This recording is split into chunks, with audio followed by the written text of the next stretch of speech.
body like those stupid party hats I got. Oh my god!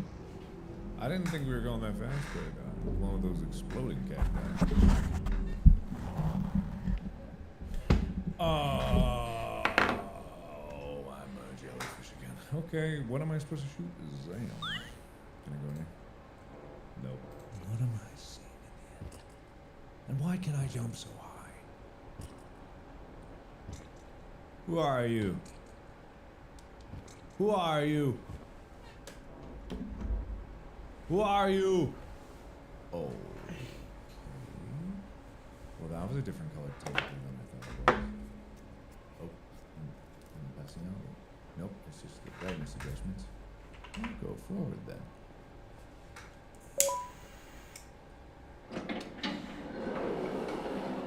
Yeah, I'm not gonna worry about what this room was. Definitely not gonna worry about that. Yeah. Hiya.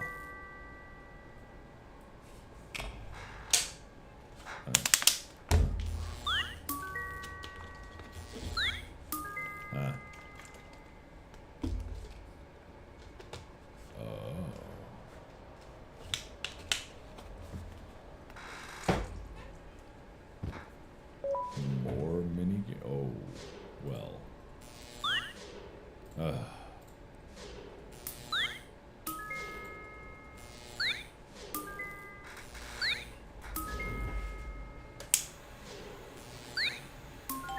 Nice. I don't know if this is supposed to be like a security system or something. Oops.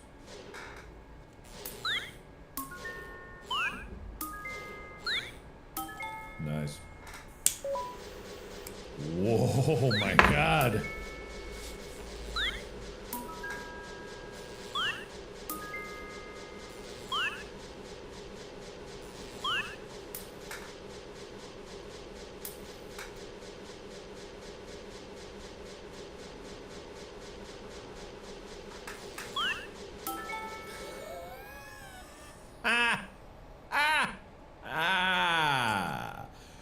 Oh man, I probably could have just jumped across.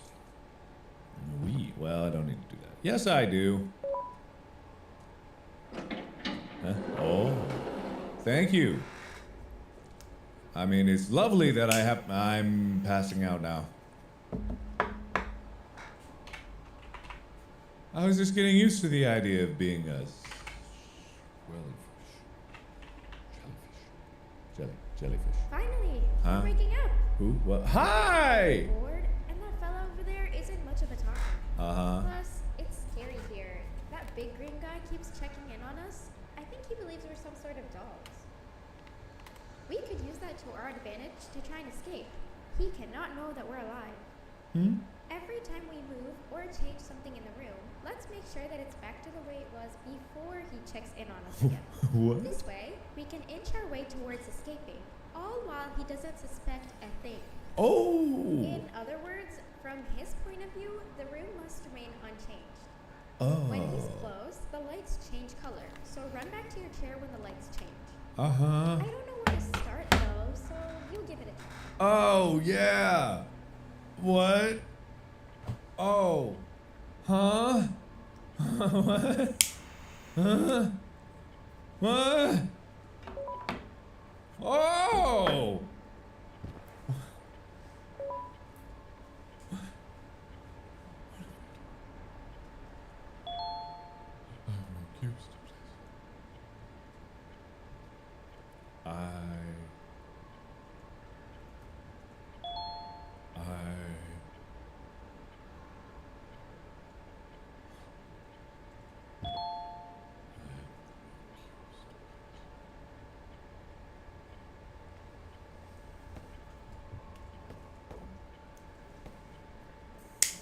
You were cool enough to enter? Oh, Jumbo Josh's secret Jumbo Josh lounge. Oh, I don't remember what order they were at all. Oh, I'm doomed. Quick, sit down. He's coming. I'm doomed. I'm doomed. I don't know what I'm doing.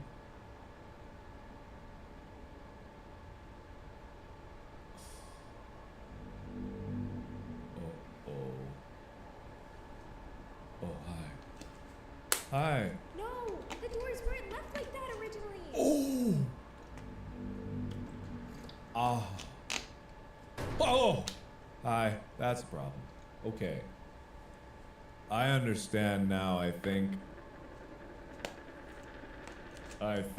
So I need to remember what the order of everything is, the doors that were open and closed, all of the things, therefore, so they stay the same, including those boxes so that the colors can stay the same. And apparently I do have enough time to get the training. I don't know what that means. Okay, so it's gray, green, red. Okay. Whoops. Okay, so it's gray, green, red, yellow, gray, green.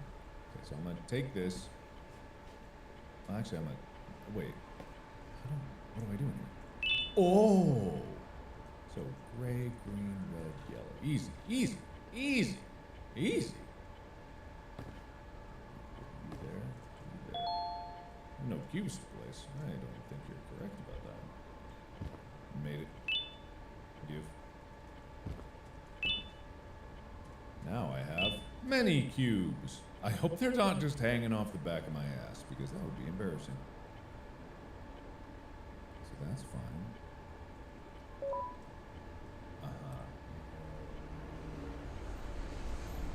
Yeah. Whoa. Sit down. He's coming. You're right about that. You're right about that. You're so right about that. It's a good thing that I will never move.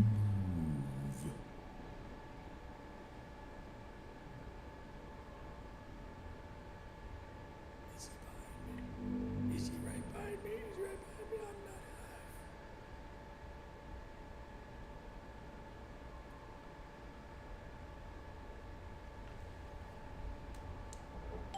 alive. Okay, back in business. How do I? Oh, I can only add ones that are there. Interesting. This doesn't really help me. That was not even any beneficial. Yup! Damn it. How is this helpful? The answer is that it's not.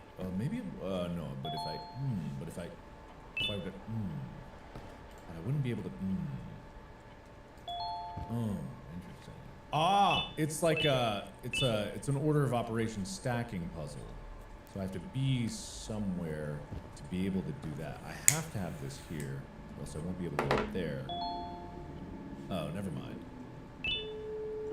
Well, you know how it be. Just experimenting. Yep. Okay, so it's gotta be this one, right? There's gotta be something to do here, which means that I can put that there, and then jump over this. Is my dude here? Hey, get in here, dude. Dude, get in here. Wow, that was fast, dude. Well done, dude. That's it's a little tricky. I don't know if I'm gonna be able to be back in time.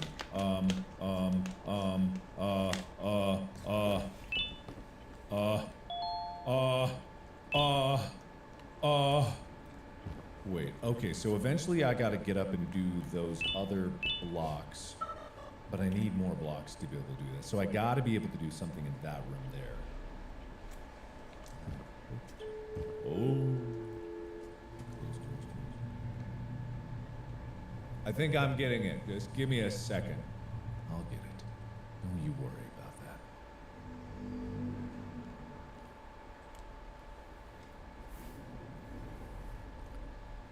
No! The drone's supposed to be out of sight. What do you mean? What do you mean? What do you mean? What do you mean? No! All right. That was my bad. Yeah, of course. It's so simple. Capitalism is the only possible, and more capitalism is the only possible direction that that America should go in to fix our problems caused by capitalism. Parties instantly to be able to get through what they want, because they can't run anymore on their own policies. You guys want to talk about shit? Okay, I remember Yo, this. look at this. It's crazy. One of my favorite instantly to be able to get anything that you want from Basically get anything you want. And then once it rolls over and you're no longer going to be elected anymore because you're in a blue city, state, district, right? You just parlay that into the radical left has pushed you out for your normal politics, and then you get like a comfy seat somewhere in a lobbying firm. Run on democratic policies and then just throw up the reverse Uno card. Yeah, 100%. It's not even like they didn't believe. It's not even like they said that they didn't believe these things. They say they believe it, lie to your face, and then just do something differently. It's not even like they tried, or they didn't get there, or plans changed slightly. They are simply just lying. And I think there should be a way to make it illegal, I think. But at the moment, no. It's just horribly immoral. It's just horribly immoral. He said American cities need Republicans and Republicans need American cities. So this guy Johnson was like, Republicans need to get elected in cities, but we can't because all of our policies are ass and terrible and nobody wants to elect us here. So instead of me just like convincing people to vote for Republicans, I'm just going to lie and say that I'm a Democrat and then just switch to be a Republican. Like take the mask off and I'm like, hey guys, I got you. What BS reasoning is that? Money, delusion, two things, money and delusion. And also thinking that capitalism is the only possible, more capitalism is the only possible direction that America should go in to fix our problems caused by capitalism. They can't think outside the box. I think the problem with America is that we don't have enough. So they're just like, oh yeah, we definitely need more. And so that's what they want to do. Add more austerity, add less social safety nets, you know? All of these types of things. Make people suffer more. That'll make them work harder. Eric Adams as well will change parties too. Listen, I'm gonna tell you one thing. Always think negatively about your average New Yorker. If you think positively about your average New Yorker, you're wrong. And when I say New Yorker, I mean like New York City. You're wrong, okay? In the movies, I have to say it, you know what I always say? In the movies, supervillains get defeated in New York. And in real life, they get elected to public office. That's the real thing you need to understand about New York City, okay? So yeah, is Eric Adams a terrible person? Yes. Most New Yorkers are kind of terrible people because they like terrible people running their city. It's just kind of how it works. I hate to. Michael Bloomberg was the mayor for 2 terms. Giuliani was the mayor for multiple terms. Okay? Those are the people who were mayor before, like Eric Adams was. Remember, New Yorkers love electing the worst human being possible and then wondering why things are bad. They'll elect 3 terrible mayors in a row. Things will be terrible. And then they'll elect 1 good one and things will get better for a while and then be like, we need things to be bad again. Can confirm, I know. Yeah, it's true. Anyways. As an incumbent senator, you should be dominating the field. What we know is that 90 to 95% of congressional office holders, whether in the House or Senate, win re-election. And nearly 98% win their primaries should they decide to run. That's significant. Primarying a candidate is hard. Primarying a senator is even harder.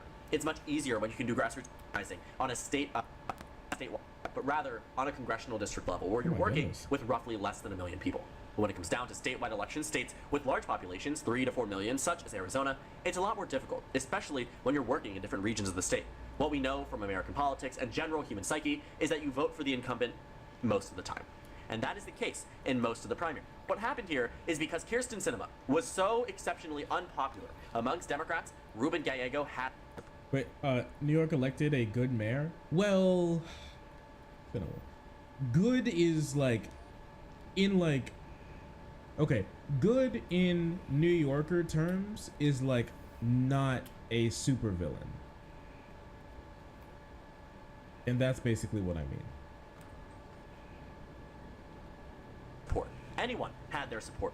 In not one matchup, even against names where people didn't necessarily recognize them, did Kyrsten Sinema lead. Went to a primary with 5 different candidates, including the option to win or choose undecided, Kyrsten Sinema still did not win. When faced against a head-to-head matchup between Greg Stanton, Kathy Hoffman, Kate Gallego, who is Ruben Gallego's wife, all of them decision, all of these Democratic primary voters, collectively you found the majority of them chose the other option. This is where it gets difficult for Kirsten Sinema, or where it got difficult, which largely led her to leave the party, at least in terms of my eyes. The reason being, if you lose a primary for a congressional election, House or Senate, you cannot run as an independent and get on the ballot. The state of Arizona has what we call sore loser laws, where you can't all of a sudden screw over the incumbent party or whichever party that chose Sore not to elect you loser in the primary. laws. So what did she do? She decided to leave. And now there's a consideration that she may That's run crazy. under this new party from the organization called No Labels, an organization that is known for its we centrist talked about ideology, them. for propositioning up. They don't believe in anything besides making Sinema money for their and Joe Manchin, shareholders. favorites of the Senate in their eyes. So No Labels now basically gaining the a ballot DNC. spot in the Arizona race in 2024, whether House, Senate, whatever it might be, presidential, they can run a candidate, and they will for sure have ballot access due to the organizing that they've done in this state. They're starting early. It looks like they may be gearing up for a Senate bid in Arizona. Maybe Kirsten Sinema is gearing up under this race. But we haven't really hit the point. The title of this video is talking about how Democrats, are in a position to do well. The result of the 2024 three-way race, that they may be able to lead when it comes down to head-to-head matchups, or lead overall the three-way race itself. What these polls show. Sheesh. We talked about this, and apparently Galeo's support has only grown because he was still leading by like 2 or 3 points, but now it seems like it's expanded to as much as 9, as much as 11. Oh, if Sinema gets clapped, dude. Oh, can you imagine? Has she been campaigning? She hasn't campaigned, right? She hasn't campaigned at all. Wait, I want to see this. I need to see this. Has she tried to campaign? She hasn't been back to Arizona in like 5 years. Galeo? I don't know. I thought it was Galeo. Galeo? Is it a Hispanic name? I thought it was Dutch. New FEC complaint filed over Sinema campaign spending. She is campaigning, I guess, somewhat. There's stuff from like 5 months ago about her doing something. It doesn't seem like much. 9 months ago, 8 months ago. Is there anything about this month?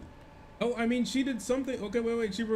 She posted this a couple months ago. You all know this, but I promised Arizonans that I'd be an independent voice for our state. And throughout my time in first the U.S. Congress and now the United States Senate, I have been committed to finding solutions that work for all Arizonans, regardless of political affiliation or party affiliation. I just want to try and solve problems and get things done. Thank you so much. Well, and Mayor, thank you so much for taking the time to meet with me. Thank you all so much for coming. I know how busy all of you are, and so I'm really grateful that we have the opportunity to be here. Kirsten Sinema listens, offers help for solutions to local concerns. Yeah, I bet. Mojave Daily News. Okay. Didn't offer shit. I don't think she did anything. Together. Really what I'd like to do with our time here today is just hear from all of you about what The crazy, is she even in Arizona here? how my office and I can be helpful to all of you. Senator Sinema has been a real leader in our area. She has always been available to answer the phone when we need something. She's always responsive to our needs, and when she says she's here to listen, she really is. We are facing Wow, yeah, an so true. existential threat because of this drought. As I said, we all succeed or fail together. So I want Lake Havasu and the community to know that I'm their partner in fighting to make sure that we're protecting water for today and for our future generations. I want you to count on me as a resource. It is my job to make sure I'm delivering results for. Okay, I need to see this. Okay, I need to see this. Kirsten Sinema. There has to be recording out there. There has to be a recording out there of Kirsten Sinema talking to voters, right? Because I don't believe she's actually talking to voters here. I don't believe that. She pitches path to victory as she polls 17%.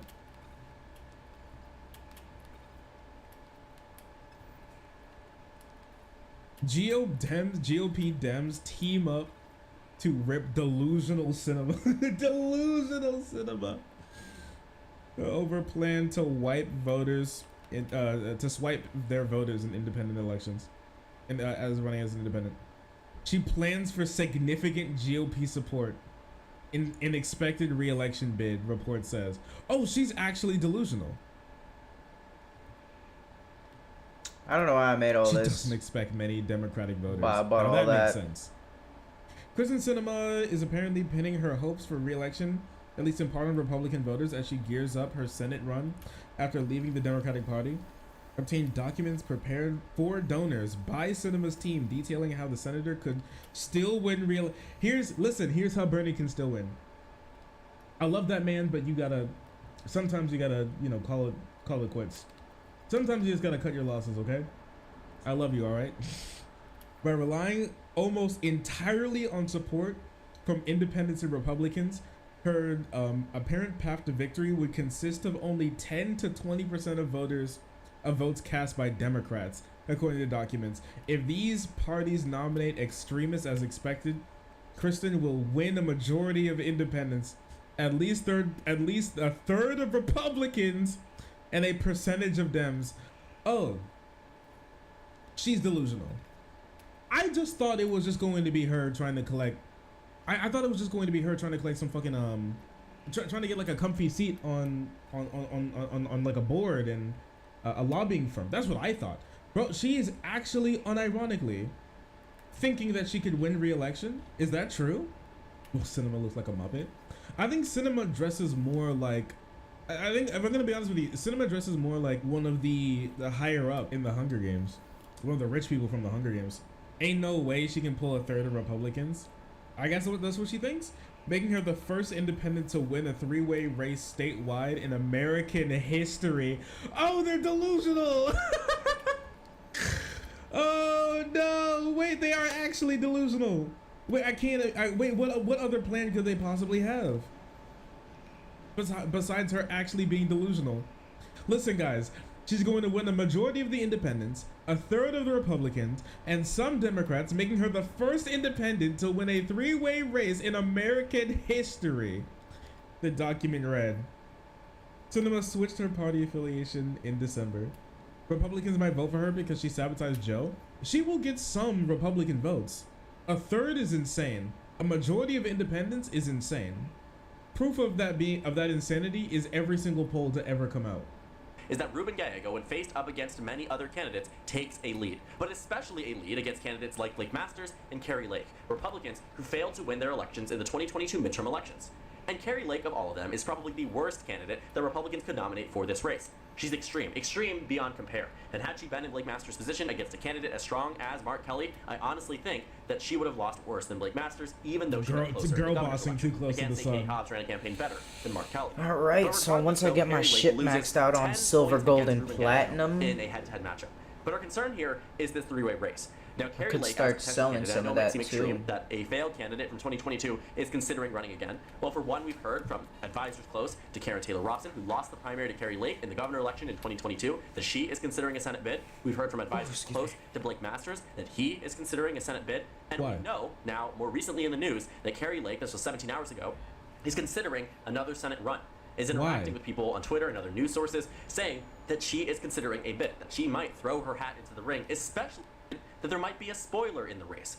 But that question about whether or not the spoiler will actually exist definitely comes down to whether Kyrsten Sinema decides to run, or if voters will actually bite when it comes down to this race.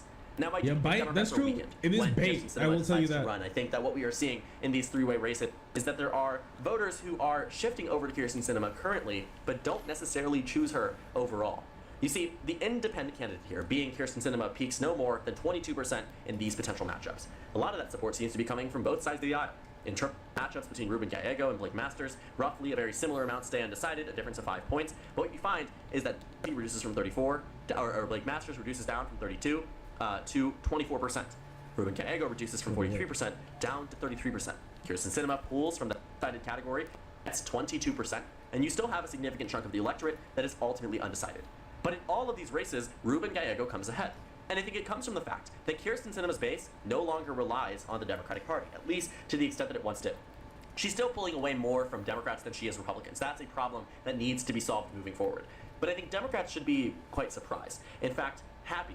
Results aren't more in their for the Republican favor than what they are right now, which... I'm going to tell you this now. Sinema can't win, all right?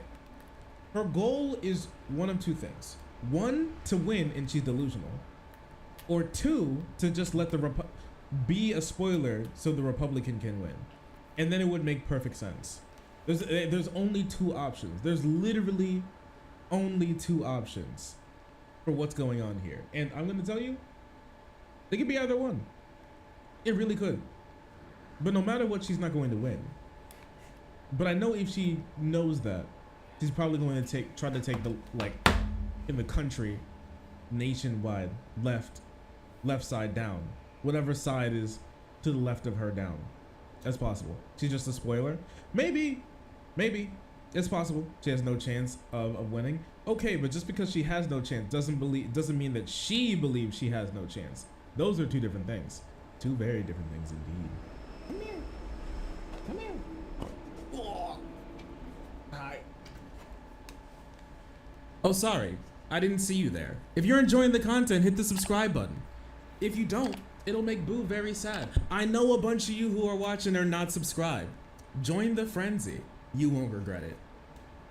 Thank you, Boo.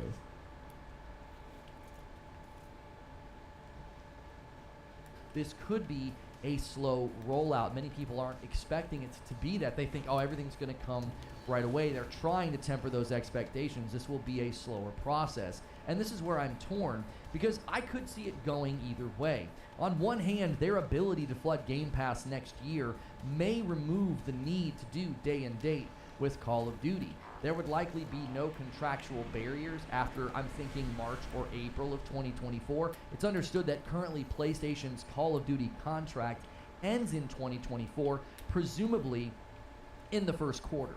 Now, on the other hand, I see Call of Duty as just too valuable to not use as leverage for Game Pass. Microsoft spent an awful lot of money to not utilize the most well-known franchises in the catalog. But somebody brought up a great point in my comments on YouTube about this very thing. They commented on my discussion with 30 and Still Gaming. All of the research and data and statistics that we got to see during the merger trials and the regulatory investigations, it really gave us an insight into how Call of Duty players engage. For many of them, this is the only game that they play. They buy Call of Duty and they just play that for months, if not the entire year. To those customers, Game Pass would not be a good deal to get Call of Duty. $11 a month for standard Game Pass is $132 a year. Ultimate Game Pass is $17 a month, which is $204 a year. So somebody looking at buying Call of Duty for $60 or $70 and then primarily playing that all year, they would actually spend less money by buying the game at full price. There are certainly some customers who would use Game Pass to play the latest Call of Duty campaign and then just cancel Game Pass because that's all they're interested in, but that doesn't help grow the Game Pass user base. The more hardcore Call of Duty fans, they typically buy COD and that's basically all they play. $130 to $200 a year isn't a great deal versus just buying Call of Duty at full price once a year. In other words, Call of Duty going on Game Pass day and date is great for existing Game Pass subscribers. But the entrenched Call of Duty consumer base, I don't think it's going to be a compelling offer. So for now, we can say Xbox owns a lot, and what they plan to do with it is currently a mystery. But I have a feeling that Game Pass is about to get very, very full. And with this sudden growth of Xbox, will this lead to a consolidation battle? That's the other question that people are asking. Now that Xbox owns Activision Blizzard, the $1 million or $1 billion question is, will this lead to more acquisitions? And the first way to look at this is from Xbox's perspective. Do they now own enough property to get the foothold they have lacked all these years? Will the sheer oversight and management of ABK be enough to keep them busy for the foreseeable future? Or will this be a runway lights are now turned on moment for them? After acquiring such a big target, will they now go after smaller publishers and studios and just keep gobbling up the market? The findings from the FTC hearing showed that they had considered a lot of different studios and publishers for acquisition. Many continue to speculate even now that they want Sega. Phil Spencer admitted that getting a better presence in the Asian market was pivotal to their long-term success. Why can't I Activision Blizzard property may help with that, but so could existing companies and games that are already doing well in that region and with that consumer base. But another way to look at this would be thinking about what the other big companies might start doing. According to GameIndustry.biz, Disney reportedly looked to acquire a major publisher like EA. And in their article, this is what Game Industry Biz said. Disney is reportedly looking to acquire Electronic Arts or a company of similar scale as a way back into games publishing. Interestingly enough, the same people who cheered for the Xbox Activision deal, they think this is a terrible idea. Well, I have one thing to say to you. Get used to it. If Microsoft can throw around a war chest of spending to simply buy their way into a stronger gaming position, then so can every other company with a similar sized war chest. Don't believe me? Well, according to the same article, EA has already spoken with Disney, but not just Disney. This is from the article. EA reportedly discussed acquisition plans with Disney last year. The publisher who allegedly talked with NBC, Universal, Amazon, and Apple. So the publisher, EA, allegedly spoke with NBC Universal, Amazon, and Apple. Okay, this is what many of us were afraid of. Amazon, Apple, Tencent, and others, they see the Activision Blizzard King deal with Microsoft as the starter pistol.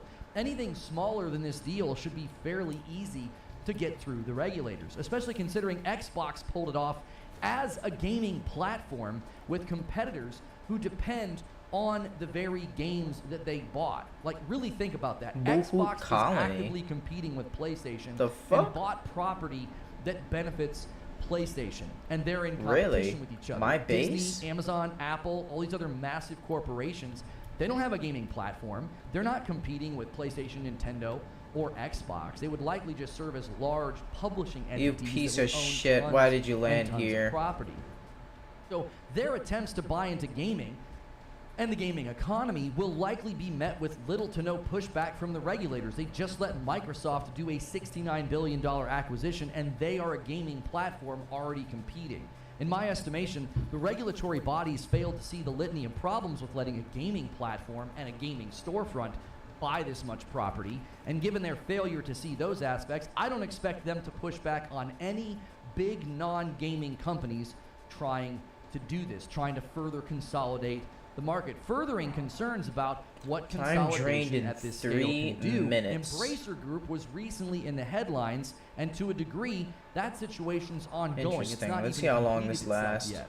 They are currently working their way through a round of layoffs in the wake of losing a deal that would have been worth billions for them. And the first order of business when you own that many studios is, well, you start laying off and closing studios to protect your profit margins by lowering your operating costs. See how long it stays out of power. They recently even said they're open to selling studios off, while confirming that more studio closures are likely and I have 4 towers up. And it stands to reason this is a perfect measurement. That any of those studios that they potentially sell will go through their own layoffs once sold. It's a very common for a merger or an acquisition to lead to layoffs.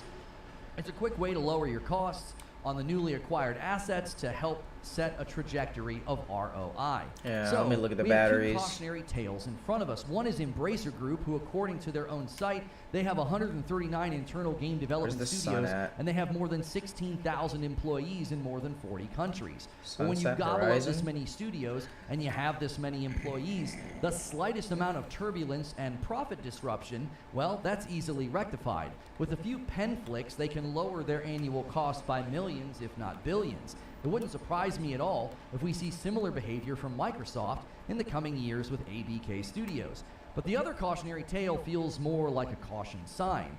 It seems as those major players are out there gearing up for a buying war. From where I sit, that is actually very dangerous. From where I sit, the bigger the spenders entering, they will be the ones that win, and, well, the consumers will lose.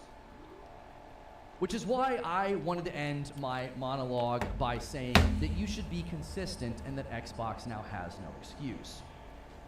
The 2 things that I want to say to everybody who supported and cheered for the Xbox Activision deal is this. First, be consistent, and second, Xbox now has no excuse. So first, be consistent. I have said from the very beginning that this level of consolidation is historically bad for the consumer.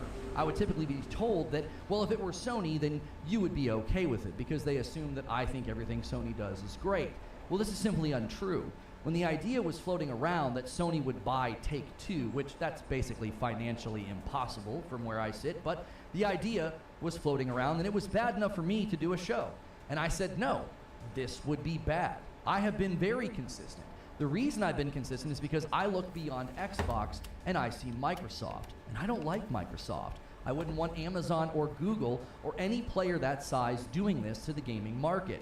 And it is worse in this situation because Xbox is a platform and not just some outside conglomerate looking to make some money in video games. So those who spent the better part of 2023 cheering for this deal, criticizing the FTC, criticizing the CMA, well, be consistent. I need it's more open batteries. season now. Any company with a fat wallet can spend it. That's the logic that got us here. I need Microsoft 3 has deep for pockets. each. Let them compete. This is things that people said. If that's all that is required, then the actual traffic light on acquisition has turned green, and big spenders will enter the picture. So let's take the recent insight into Disney wanting to buy EA. They were looking at getting into this. They want to buy somebody the size of EA, and many of the Xbox Activision deal cheerleaders were decrying this and saying that it would be bad for Disney to buy EA. Well, why? I know why I would be against it, but why would consumers who were so pro-consolidation when Microsoft did it, why would they suddenly be against this? Now, a common pushback I get in my comments or my live chats this year was, well, Sony buys companies and you don't care. PlayStation currently has 19 studios, 20 if you count Bungie. Virtually all of their purchases were studios of smaller size that they were already working with. And that's just it. They were just studios. Early they were not clouds publishers. They were not a huge collection of studios. Single, smaller size studios that they already had a working relationship with. So a picture is worth 1,000 words. And this one is worth $69 billion. This is what Xbox now owns. PlayStation has 19 studios. That's it, all right? They don't own a publisher. Nintendo currently only has 7 to 8 first-party studios, and 2 of those studios are purely support role dev work, not creation. So the 2 market leaders, PlayStation and Nintendo, have a literal fraction of the money and now a fraction of the studios that Microsoft now owns. And this leads to my final point. Xbox now has no excuse. They already had more studios than PlayStation prior to this, which made the whole let them compete argumentation laughable. But now, I don't want to hear a single excuse from anyone. A delayed game? Why? A failed game? A buggy launch? Missing features? Missing content? That's all inexcusable now. They have more bandwidth, more manpower than any other gaming platform in existence. Xbox took the content war into overdrive. They have enough content, enough franchises, enough developers. They should never have a dry season. That should never happen on their platform ever again. Why would there be a dry season? Why would you have a bad game launch? What would the excuse be this time? This is where the rubber meets the road. Sony and Nintendo have managed to get where they are with less studios and less money. Now Xbox has more of both by an insane margin. They have more money and more studios than any gaming platform in history. The real rub of this situation is they've already got most of their rabid fans defending games like Starfield and Forza Motorsport as if they are award-winning. Middling scores for Starfield are hand-waved and explained away with conspiracies. The army it would take to sway the score of Starfield on Steam with 68,000 reviews is mathematically insurmountable.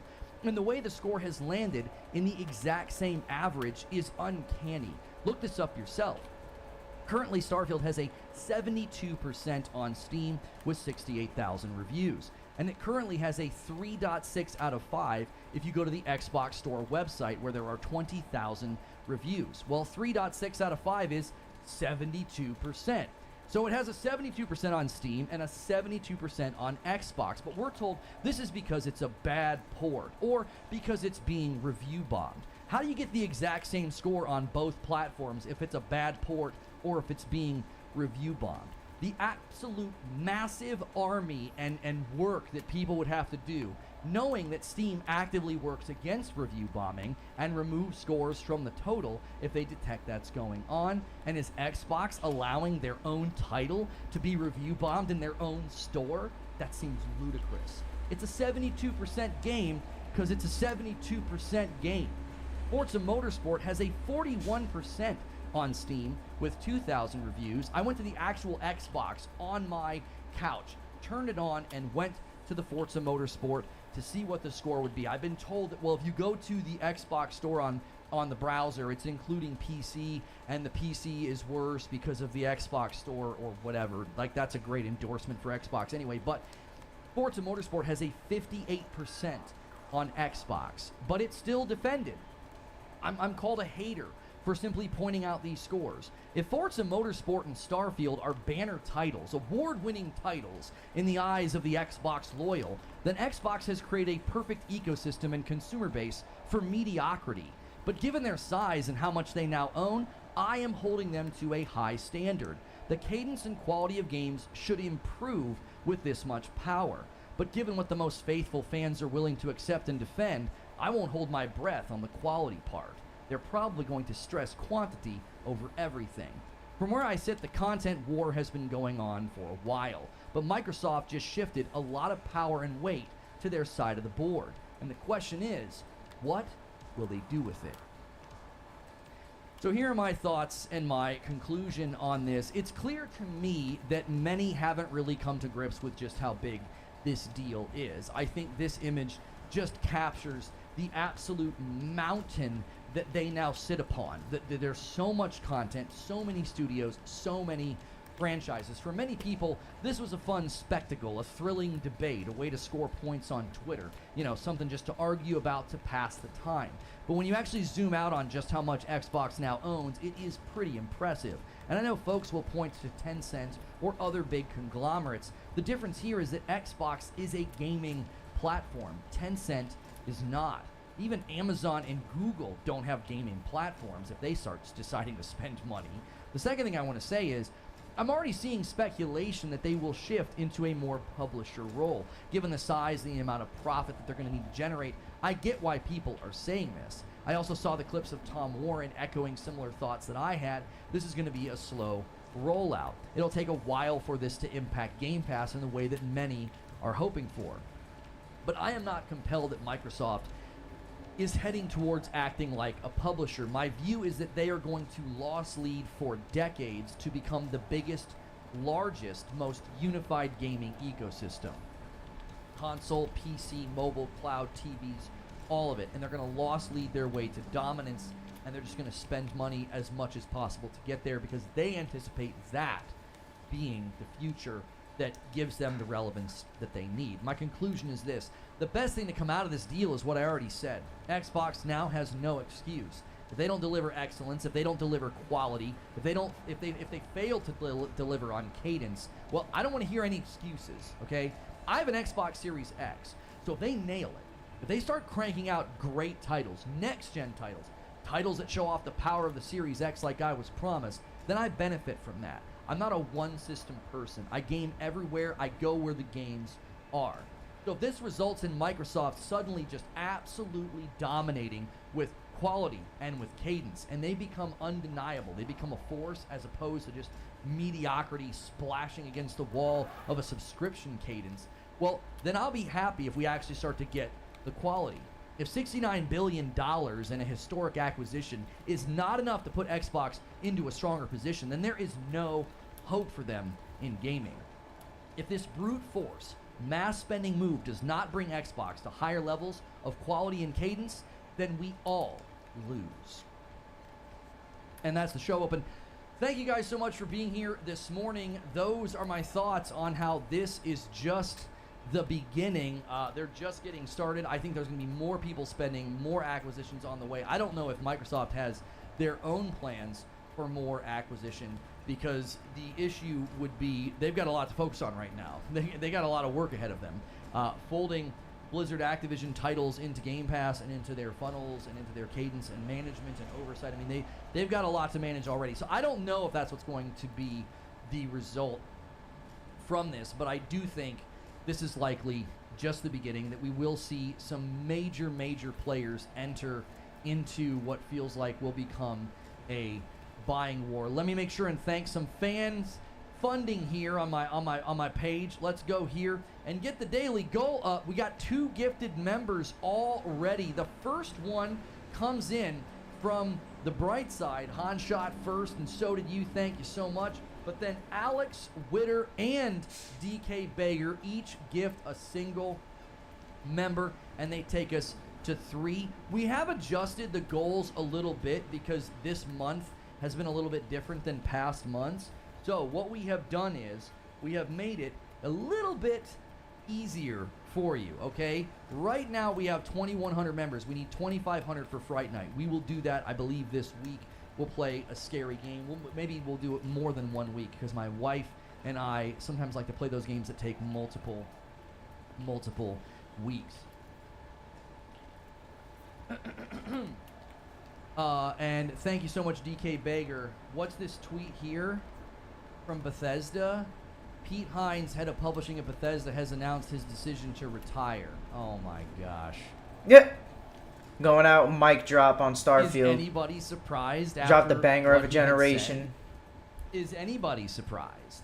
You know, a 10 bomb. So from 7:30. Parasito. He says we can Time until easily charge, get 13 minutes. 2,500 So we members. need a Thank lot you of so solar panels. much, I do have a lot of Parasito. batteries too. That's not surprising at all.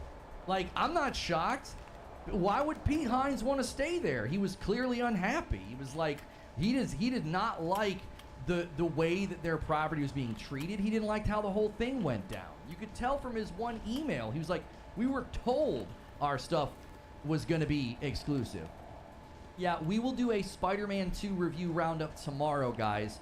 I know when embargoes drop like that, it's exciting.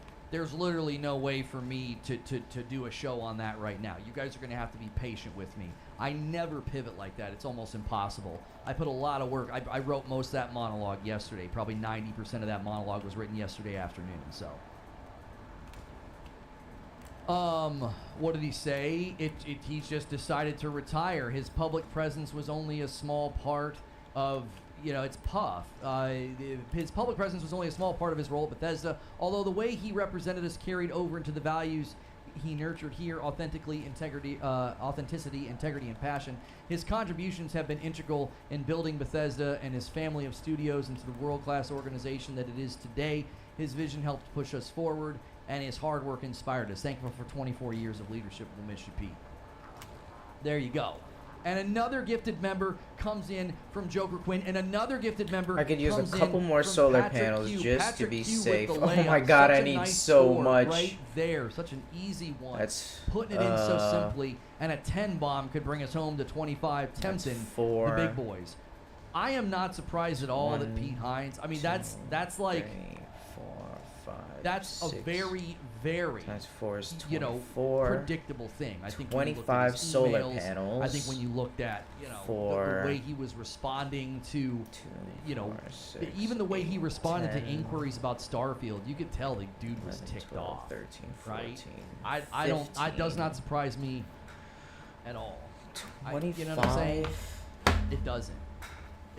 Almost actually 2 solar impressed and panels stayed as for long as he every did. battery. You know what I'm saying? Like, if you would have left right before Starfield hit, that would have sent like a pretty 15 loud and clear batteries, message that, like, he 25 wasn't solar happy panels. to Not stay there. double, That would be one of the almost biggest double. things I think that could come from this. Might as Right well on double topic. it up, Aaron Wright fuck with it. 10 months says, "What up, Reforged? Keep up the good work. Thank you."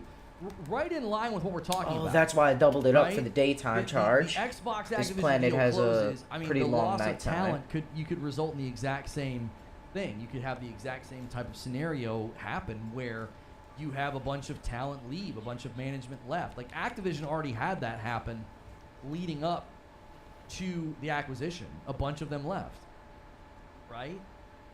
Be interesting to see the exodus on ABK side. That's what I'm saying. Like, I could definitely see more exodus of talent, and that's obviously not good for management. So I That's need not a good for your 1,000 companies. charge Like, rate. Let's go losing up a Pete little Hines bit more to doesn't be feel like a big safe, deal and right we're gonna now make because they don't every have base like anything that. about to launch. Which You know what farm I'm is saying? this? It's not like, I mean, the Elder Scrolls is coming out in like a year or something.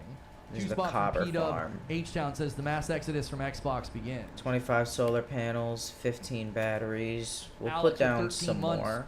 While I just do to be enjoy sure. Starfield, I see We'll what it do could have been. 30 and it panels. isn't. We'll do 5 So more. Pete Hines wrote a little letter here. He wrote a little letter on Twitter, and he says, "I've decided my time at Bethesda Softworks has come to an end.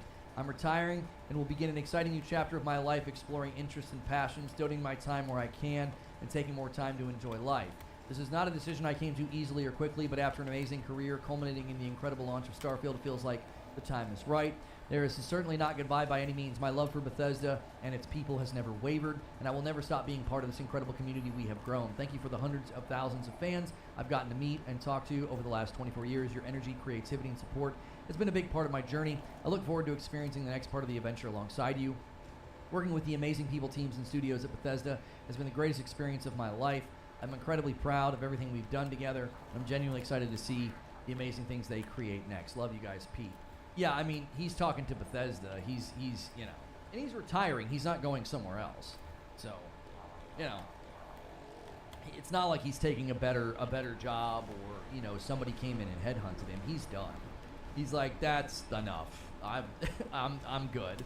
Anytime you buy a company, you don't need 2 HR teams, 2 CFOs, and others. It seems Phil is only going to use his team as upper management very normal. So I have 30 believe solar that panels. I Activision put will down function 5 pretty more. independently for a I'll while put at down least. I've some more had other people batteries. speculate that, but then there were clips floating around of Tom Warren. He seems to think the same thing, that there's not going to be this immediate takeover where, like, Phil Spencer kicks in the door and is like, you know, oh yeah, everything's us.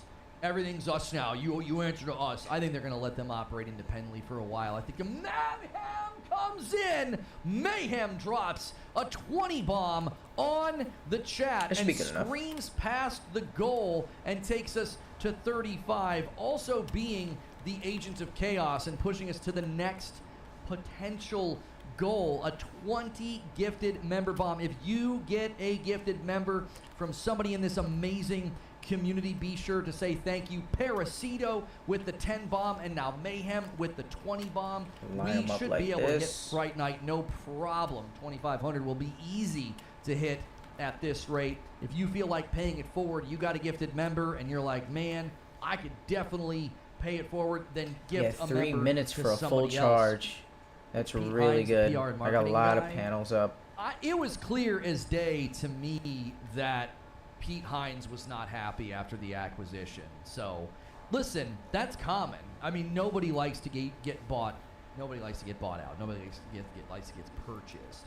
My dad's company went through it. My dad's retired now, but at the time, you know, a lot of people leave. A lot of people leave. So They're I like, we need don't want about anything to do with this. 1,500 They just KP walk, available. You know, and this is why when you know, Bungie was purchased by PlayStation. 1,500 what, KP to an last extra- through the night. What did they spend? An extra million? Just to keep Interesting. people? They didn't want people to quit. It was something like that, wasn't it? DK Baker with a We can single do that. and a 10 bomb About comes 30 in solar from Alex. panels. You guys Damn. are bringing the heat. We have not had a member train like this in a while, and you guys are wasting no time pushing that number back up to greatness. Thank you so much, Alex and DK Baker. And another one comes in from Joker Quinn and takes us to 47. It's what does membership do? So let me show you. So membership gets you a badge, emotes. We do a daily recap stream. Wow, I just can for press the members. land We do a real Friday night early. stream with my wife, Damn. and you get access to our members only Discord. Okay, those are all the things you get with memberships. Now there's higher tiers. We go after we do our daily recap and debrief with members. I do something called the writer's room where I plan the next day, and you got to be member plus or higher for that. That's only $1 more, but that's just a way we kind of want to get people out of the gifted member pool to pick up their own membership. So we offer a now brand new extra segment at the end of every day where we plan the next day. You get to be part of the writer's room. And then every Friday, we How many do something I for have? VIP Goddamn. as well. Isn't Pete wins the basis for Fallout Boy? Yeah, did somebody put the wrong name? Yeah, Pete Hines has retired from Bethesda. A 5 bomb comes in from Rockin' Robin and 10. pushes us past the goal. That's exactly the way to do it. Rockin' Robin with the 5 bomb, Agents of Chaos, and that takes us to 52. Thank you so much. And a single comes in from Odon. I love seeing somebody gift a single membership with a white badge. That means they're paying it forward. The pay it forward train has begun. Thank you so much, Odon and Matt. I appreciate that. Like they know it. Do you know how they... What in the world is going on? Creatures talking to somebody. If somebody had a spelling mistake, I guess. Activision will just function as they do now. There'll be no changes. I don't think Microsoft's going to walk in the room and be like, hey, we're calling all the shots now. I think long term there'll be a clear integration. There'll be more oversight, but in the immediate future, I don't think so. No, I don't think so. In the immediate future, I would anticipate it being more about efficiency and oversight than takeover. Does that make sense? Like, I don't know if you would want to just step into a development. I mean, look at this. Look at the size of this. You don't just walk in the room and say, yeah, we're in charge now. You're going to have to create insane levels of management and oversight to ensure that you know what everybody's working on, what are their timelines. Like, just that alone is going to be a significant undertaking. Just being like, okay, what's everybody working on? What are their timelines? When are their ship dates? Because you don't want individual companies or studios stepping on other studios or other plans or other things. I mean, there's going to be a time period where they're literally just assessing, what do we have? How many studios, how many projects, how many studios projects are in mid-development, pre-development, post-development, whatever, right? That's where my mind goes. Is they're probably gonna have to spend a better part of the next 1 or 2 years literally just figuring out what's everybody doing, what's everybody building, right? And when can we put it, into the market? When can we ship it to Game Pass? Because that's why I ended my monologue and I said, listen, Xbox has no excuse now. There's no excuse. I expect greatness. I expect excellence. I expect high scores. I expect great cadence. Ragnarok gifts a member and pushes the number to 54. Thank you so much for doing that, Ragnarok. 69 billion is a lot of money. Do you think that includes retention bonuses for talent to stay? I don't know, Deacon. I think that's an excellent question. I would imagine at the scale of what they purchased, no. No. At the scale of what they purchased, I don't think you can do that. You're talking about 10,000. What was the speculation on employee count? 17,000 or something. Let's just lowball that. Let's just say 15,000 people. I don't know how you do that at that scope and that scale. Like whenever they did that with Bungie and PlayStation was like, we're going to spend extra to keep people on. I mean, that's a single company. I think that's a lot easier to manage.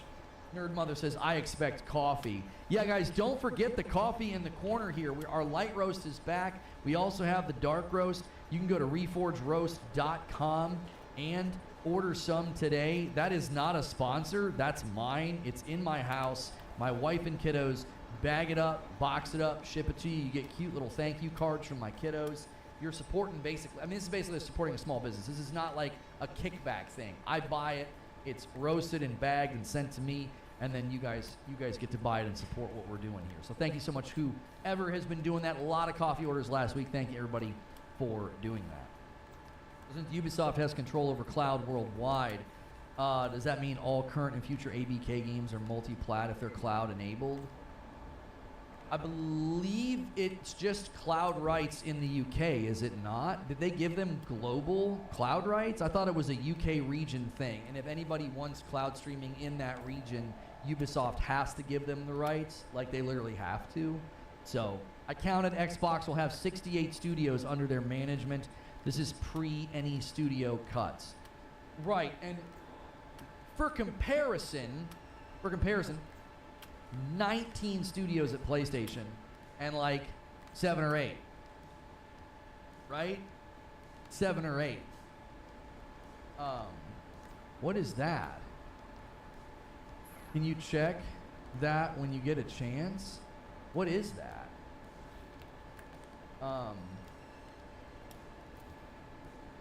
Oh, is that your coffee? Eugene.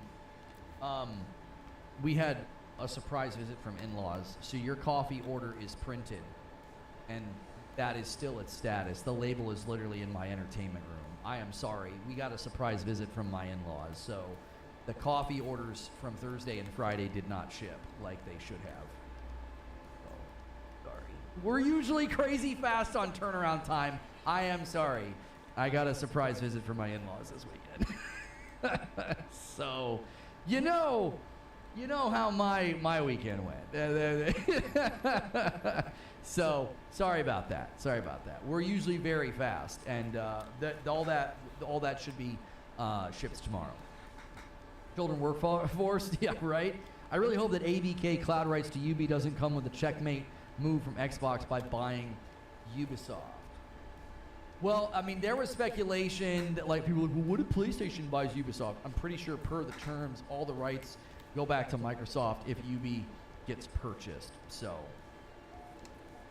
that's not like a Hey, a time loophole until that PlayStation drained. can try to do. 30 minutes? What? If you spend $70 billion on something, you need to make at least $70 billion back with a set time frame. So how are you all going to Oh, be fleeced okay. is my question. You game Forgot tested, night an lasts kind of increase is long coming. here. Matt, I appreciate what you're saying, but I think you need to remember that Microsoft is okay with losing money because they can. When you have the amount of money that they do, losing money is a means of making it. It's so backwards to say and think, but that's true. King Sovereign with 13 months of membership and a Member Plus wasn't one of the biggest selling points was getting Bobby Kotick out because everyone hated that guy for the atmosphere he created ABK. There was no result here that didn't benefit Bobby Kotick, right? Jesus Christ. There was no Got a whole there was fucking no army world where of solar panels. Bobby didn't benefit. If the deal didn't go through, they were going to get an injection of cash from Microsoft. Bobby's going to keep being Bobby and making tons of money, and then they could have done smaller sales, divestitures. Who the frick knows? There was no scenario where Bobby Kotick wasn't coming out of this like a frickin' bandit. There was no, it wasn't. If the deal failed to go through, he was going to get money. If the deal okay, if you're watching the past broadcast, I completely lost power, but not really. Like I didn't lose power. My battery backups, both of them just shut off. 5, like 10, my power didn't flicker, 15. my lights didn't flicker. I don't know. I've got 15 solar panels. Cameras, my internet. I was sitting here waiting for my internet to come back on. I'm in cooling problem. 45 No, they're separate minutes? battery backups. They're cyber power battery backups. Just boom, off. 2, I was like, 4, huh? 6, It was- 8, 10 it was batteries absolutely gives crazy. me 45 I've never seen anything minutes? like What it. the I'm probably just gonna fuck? have to replace them. Maybe they're just going bad. Maybe they're just old. My fucking copper farm was I don't drained. know. Of course, when we're having like a huge day and a bounce back and like all the numbers are looking good, I'm like, oh, hey, we're back. You know, YouTube's treating us nice. Of course, we have a blip the size of Mount Everest that, you know, cuts the viewership in half. That's wonderful. Good golly. There's no way to anticipate that. There's no way to troubleshoot that. They just... I've never had that happen before. I've had them like cycle and they kind of spook me, like the lights will flicker. So I'm wondering if they went to cycle. Oh, I and the only have batteries 3 are just bad. extractors so when up, they went too. To cycle, they just blunk. They just went off. Let's hook another one Register up. for warranty on those? No idea. I think I bought them from Costco 3 years ago, maybe. Anyway, do me a favor and help us bounce back from that. We're going to get murdered by YouTube for that. They're going to think that 300 people just like left the stream. We had 688 people when it happened. Time until So do drain, me a 32 favor, smash minutes. the like button. You know, give Man. some numbers, do some things. Let's try to hit 300 likes. Let's try to rebound from this and get back to the discussion. I'll have to, like I said, I'll have to replace them because they're probably just going bad. That's usually the time of day when it happens. Usually I'm sitting here and I hear like a click, click, and the lights flicker, but everything's fine. And this time it probably went to do it and they're bad. They're going bad. So, yeah. I forget what we were talking about. Oh, we were talking about no matter what happens, Bobby Kotick was going to walk away like a bandit. Like, everybody's celebrating that, like, he's gone. And I kind of celebrated he was gone on Twitter. I was like, yeah, this is great. Get him out of here. You know, thank you for a gifted member, Zach Johnson and Keithius. There we go. Let's get this going again. Let's get this momentum back that we had, man. We were back. We were having a good discussion. It's Spider-Man's week, so you know we'll be able to talk Spidey this week as well. So it's going to be a good week. Thank you so much for doing that, Zach Johnson and Keithius. I bought one that I used for my server and immediately registered warranty on them. I think it's at least 2-year warranty. Yeah, I'm pretty sure I got these when I first moved in here, which was, well, actually in April it'll be 4 years. So it was like 3.5 years ago, I think, that I got them. 100 mil in his pocket. Here's the thing. When you get to that level, there is no losing. Right? I would imagine the only way he could have potentially lost is like if they somehow got him out without Man, I don't fucking without know. any kind of pension payout. I mean, he still has his shares. Like, there's just so many things that protect somebody at that level from really having any repercussions for wrongdoing, right? I mean, and people are like, nothing was proven. It was just. I had a guy on my comment section on my YouTube channel. Dark that was hours like, remaining "Nothing was proven." 5 minutes. And yeah, it was like 400 Yeah, million. these wasn't it? It's batteries not are 100 million. going fucking nuts. What? Anyway, you know, nothing was proven. It was just claims made by the media or whatever. And it's like, I don't know, bro. I saw some. Oh, pretty I think it horrible said things that depending you on did, the right? spots, Like, too. And a 5-bomb comes in. I was in a spot from that didn't Sorcerer. generate Here we as go. Let's much, get this I going think. again. Let's put this car back on the road. Takes us to 61 members on the day. Thank you so much, Alright, so Sorcerer. this is good. 500,000 company net worth into 500 million. That's crazy. I'm not sure what you're talking about. Forbes scored this for Servo Mini bias is true. Oh, who cares about that? Everybody's going to score things according to their own preferences. My understanding is that he's getting, with stock shares, was not around 400 million as he walks away. Right. I saw Asmongold about the Blizzard math, and it's so funny. Yeah, I Time mean, he until was talking about it the other day. He was like, it's 27. Bobby's world. We're all just living in it. Like, there's nothing you can do at that level. Dark So, hours, 4 I do minutes. think Okay, that so this is one of the good way things that comes from it overpowered. because I think I I think might have it's actually probably overpowered my better bases. to Whatever. have him Fuck it. gone I could put up a bunch of than to extractors have when I him want. there. Does that make sense? I would rather have Okay, him now I know out how of it the works. I'll gaming just check on the industry rest. than still over one of the, one of the Copper Farm is what I was largest paranoid about. publishers out there. Let's see if I That makes overpowered sense. this by accident too. I don't think I did though.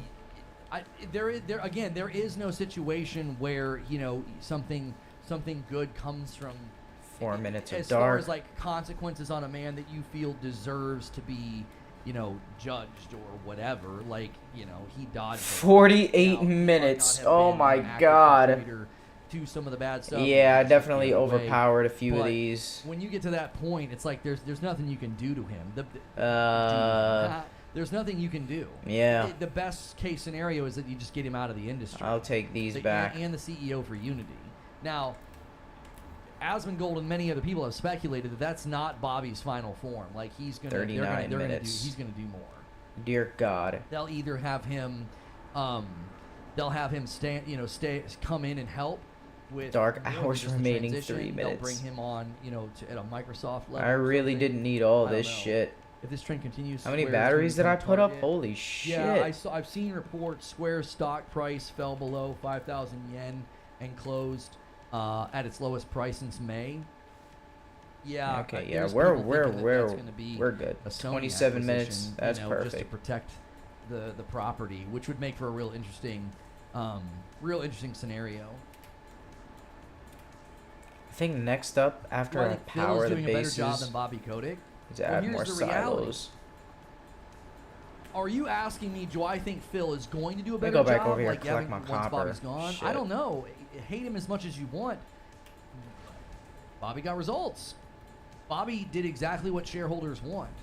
Now, that has nothing to do with the man's, moral fiber or how he handled situations and said things behind closed doors. Like that never seemed properly investigated at that level. That seemed like we just got like a glimpse, 24:50. a very small glimpse behind the curtain.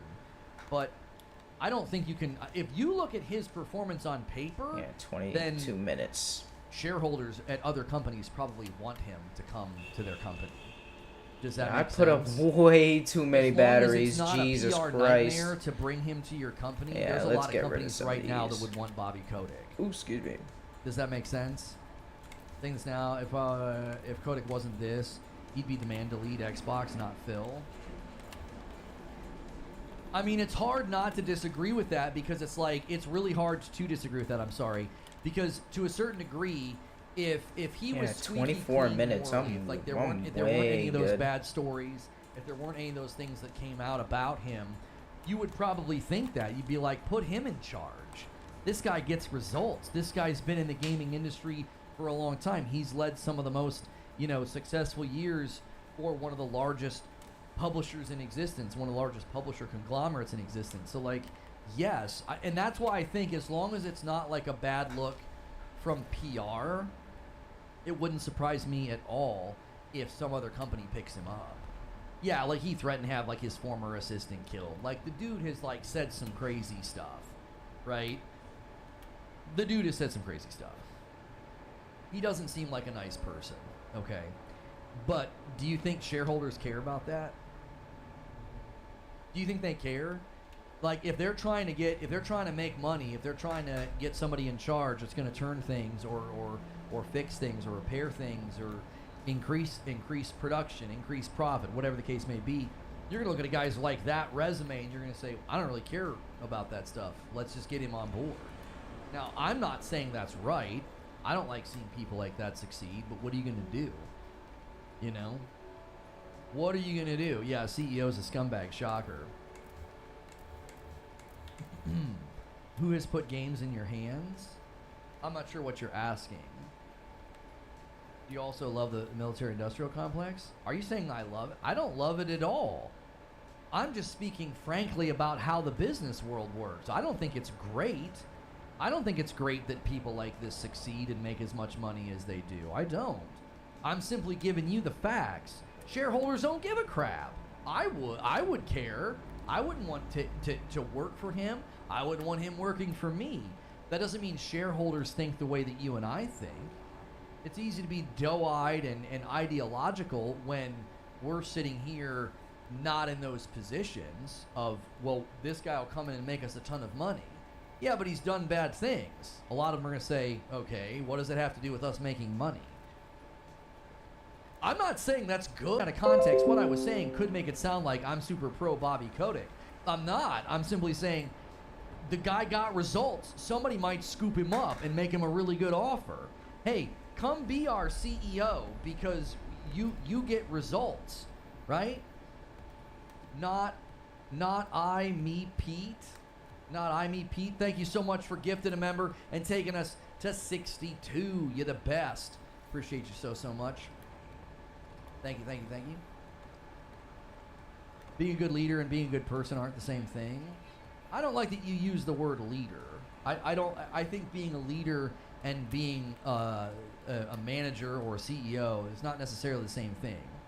Leaders earn allegiance. Like the name, to be a leader, to lead, I think is different than being in charge. There are like being the coach of a team and leading through integrity and hard work and earning the respect, the admiration, the loyalty, and the allegiance of your team. That's a really big deal. I think, no time, Pete. Not I, me, Pete. No punctuation. Thank you so much, Brooklyn Breed. I can't freaking read. No time, Pete. And another username butchered. All you got to do is capitalize that T and that P, and you make my life so much easier. But you're no time, Pete. You don't have any time for that. You don't have time for punctuation. I understand. I guess that's truth in advertising. Like I don't have time to be capitalizing letters. What do you mean capitalizing letters? What's up, Lono? I think Bobby will be an executive at EA. Time until charge. Seems like a 22 move, minutes. Daylight remaining 12. We gotta put up more panels. Yeah, he's gonna end up somewhere. Pete Hines just left. Yeah, we read his letter. We read his letter on Twitter as well as Bethesda's statement about it. I'm not shocked. He was clearly not happy after everything that went down. I'll be honest with you. Once his emails emerged during the FTC trial, that could have been a conversation about, you don't seem happy here, Pete. Why don't we really make that retirement nice and have that happen soon? Do you really want Pete Hines, you know, out there as your PR marketing guy after those emails came out? I don't think so. I think Microsoft was like, get this guy out of here, right? Will Pete Hines leaving be a show this week or short? I'm not sure, Dave. Here's the reality. Jim Ryan retiring is a pretty big story. Pete Hines retiring, I don't know. It makes more sense for a man in it. You know, I don't know how old Pete is, but it makes more sense for a man in 10 his minutes. 60s How much to time retire until from charged? CEO after 5 years, especially when the previous CEOs also did the same thing. They hit 5 7 years, minutes. they were gone. Like everybody that's Good held enough. Ryan's position has done that. I'll take 5 that. years gone, 5 years gone. Then they had a 2-year interim guy, and then Jim Ryan comes in, 5 years gone. Like that. So that's basically 3 CEOs in a row that are 5 years Let's out. see how long the 5 years nighttime gone, lasts, 5 years though. How long Pete is Hines the is a daylight left? Is a 24-year man. You know. Damn it, 10 Seems a minutes. little weird not to do one more year and hit 25. Probably because they don't really have any major launches for him to be a part of, so staying on for one more year just didn't make any sense. You know, it was like, okay, are you going to stay on for the Elder Scrolls, or are you done, right? Because that's more than likely what the decision was. Staying on for one more year probably just didn't serve much of a purpose. Oh, I And if- forgot and if to he's not check happy that and to he can't time stand- until I mean, charged with my again, other bases. I God continue to damn theorize it. that Starfield, Drufus with 8 months as a VIP says, do we really expect Xbox to put out good games on a consistent basis when they haven't been able to do that since their inception? I hope I'm wrong, but I don't think getting ABK will change much. I've said it multiple times today. I'm going to say it again. They have no excuse. Going forward, I don't want to hear a single utterance of excuse from people. The way that people are hand-waving the scores of Starfield and Forza Motorsport, they probably will find some ways, you know, to backflip or make excuses for bad launches or poor It's already quality. fully charged. But Look at when you all have these. this Yeah, I don't now, have to when you have a war chest bother of money, with that. Let's check and these. to go with your war chest of money, you have a war chest of property, you have a war chest of studios. I don't know what to tell you. There's no excuse anymore. Here's the problem. I talked about this in my show open. The most rabid Xbox loyal fans, they're already out here defending mediocrity. So Xbox already has the runway lit to say, we don't got to worry about quality. Damn, We don't got to worry about 8 quality. minutes. Just ship games on Game Pass. That's all that matters. If you ship games on Game Pass, they don't care that Forza I guess Motorsport it's has good like enough. a 50%. They don't care. People are shocked that I'm saying Forza Motorsport's bad. I'm like, they promise features that aren't there. It's an incomplete game. It's missing tracks. The level of ray tracing and graphical fidelity that was promised didn't happen. Oh, this spot is good And because it has a the good user charging score everywhere power. is bad. But I'm not allowed to say it's a bad game. I I genuinely keep want getting to know. confused. I what wish does it it showed take all the stats. for the most loyal Xbox fans to be critical of a game that they You need to launch. see Like, the what does daylight it and the take? night Does it time. have to quite literally time. be as non-functional and as bad as Redfall? That seems to be the only game that we got agreeance on. That's the only game. I need to see the time It- until it just charged doesn't and seem how to much matter. time And it it's like, well, takes now to charge. Xbox has a war chest of publishers Fuck, and studios. man. So I have to. Are we going to take the I same have to check it. attitude? They have no excuse now. I don't They know, have no man. excuse. It's getting confusing. I've been dissatisfied with what they've done this gen. I have been. I'm like, where's all the stuff? And then the games we get, it's like these games aren't even that good. Oh, you don't play racing games. Why do you care? It's indicative of a problem that I've been trying to highlight for a while. That's why I'm saying to you right now, they have no excuse. I don't want to hear this. Sony makes it hard on us. I don't want to hear this. Sony does exclusive deals. No, you've had more studios than Sony for a couple of years already, and now you are quite literally the largest gaming platform in existence with respect to property. You own more content, more franchises, more studios than any gaming platform in history. Nintendo has never owned this much. Sony has never owned this much. Never. With less I don't have money to and check less this one. studios, This one's good. Nintendo leads the world with like 7 or 8 studios. 2 of their studios are just dev support. They're not even creating anything. They're doing like testing. They have like 5, maybe 6 actual studios cranking out games. Sony has 19, 20 if you count Bungie. That's it. So Why didn't you weird fucking narrative land, you that, piece like, of well, shit you know, ship? PlayStation. I pressed has it early. I rated pressed it. R Fucking, I was spamming on it. Xbox. I don't want to hear that ever again for the rest of time because Fuck. they have enough games, studios, franchises, and property to last them for forever. I don't ever want to hear that ever again. They have no excuse now. I expect. I wish it would just go I to expect fucking quality, nighttime so I could expect see how this cadence. charges. If you can't deliver that, God what damn the it. heck are you doing? So fucking What are you annoying. doing? You spend more money than anybody else. You've got more property than anybody else. So there's no excuse going forward. I expect excellence. I do. Why can't your games come out on time? You have more bandwidth and manpower than anybody else. That will be my question if games don't come out on time. Why are your games coming out buggy and not ready? If that happens, that's my question. You have more manpower, you have more bandwidth, you have more ability to test and get things out the door at quality. What's the problem? There will be no excuse going forward. None. None at all. Because from where I sit, the real question will be, when does this make landfall? Because everybody has different opinions about how this is going to happen, how this is going to play out, when we're going to start to see things land on Game Pass, when we're going to start to see day and date. When is that going to happen? When is it going to start to make landfall? And the general opinion seems to be it's going to be a slow ramp up.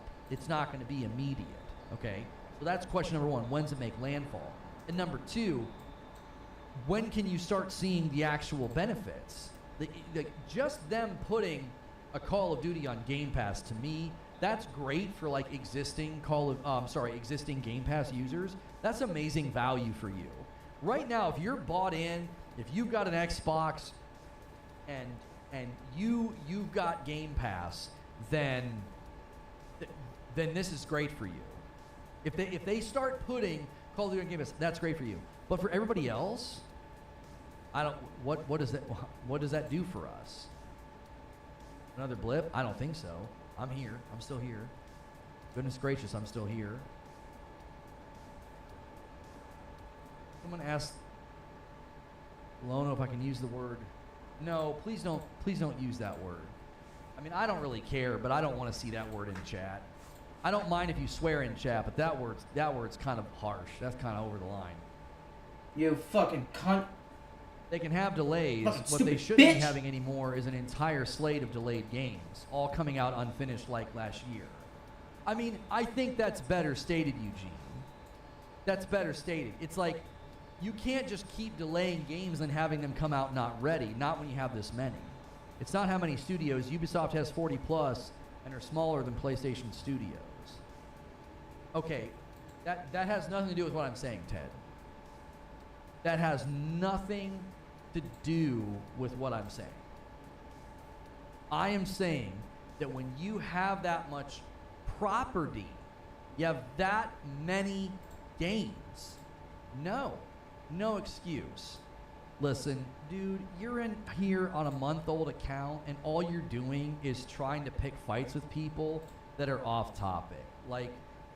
The minute you came in and weren't talking about the topic and you were making comments to bait chat, I could smell the stink on you. I was like, I guarantee you this is a troll on a fresh account. And sure enough, I gave you an hour to see if you would cool down and not be that way. Here we are at an hour and 7 minutes. All you're doing is trying to pick fights with people. You're not adding to the conversation. You're not even talking to me. You're just having a go at everybody in chat to try to disrupt and make people irritated. That's not... Come in and disagree, that's fine, but you're not even talking about the subject matter. The subject matter is the Activision Blizzard deal's done. Is this the beginning? I put out so many things with respect to recapping it. When's Game Pass going to get cadence? Is this going to lead to a consolidation battle? Are we going to see other big companies getting involved? And then I ended my monologue by listen, be consistent. Be consistent. If you cheered for this deal, get ready. Don't put your pom-poms down now. I know your arms are tired from cheering for this deal and shaking them like the wind's rustling you. Don't put your pom-poms down now. There's more coming. Get ready to just spell consolidate, going to buy their way into gaming. What if Amazon does it? What if Google does it? What if Tencent gobbles up more? What if Embracer's freeing up funds right now by shrinking and closing studios and laying people off so they can buy more studios, maybe even buy a publisher if they're feeling a little froggy. Maybe Tencent gobbles up a couple. Isn't that great? Doesn't that benefit you? Isn't that great? Why won't we cheer for all of that? Won't that be amazing to see the industry get siloed up into powerhouse conglomerates that gut companies and property and studios? Isn't that going to be amazing to watch happening at Embracer Group right now? Isn't it amazing for you? You know, Gearbox is being dangled out there. Yeah, somebody want to buy Gearbox? We got more closures on the way. Does anybody want to buy Gearbox? Embracer Group basically just saying, like, yeah, we're not done yet. Get ready to cheer. If you love consolidation and you love acquisitions and mergers, man, you're about to be eating good, because there's going to be so many PDFs and email discoveries for you to come over and read. This will not be the last deal that graces our gaming economy.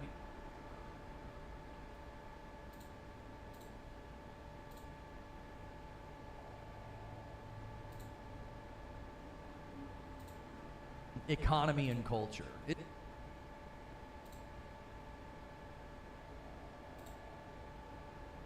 Culture. This isn't going to be the last one. Thank you, by the way, for you guys bouncing back in and getting the viewership back to where it was. That was devastating. I'm going to replace my power supplies. I've got 2 battery backups that they must be on their way out. They're about 3.5 years old, and they both shut off at the exact same time.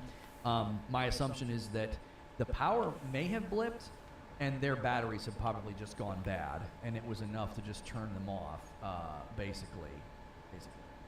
Look what he did. We sniffed him out.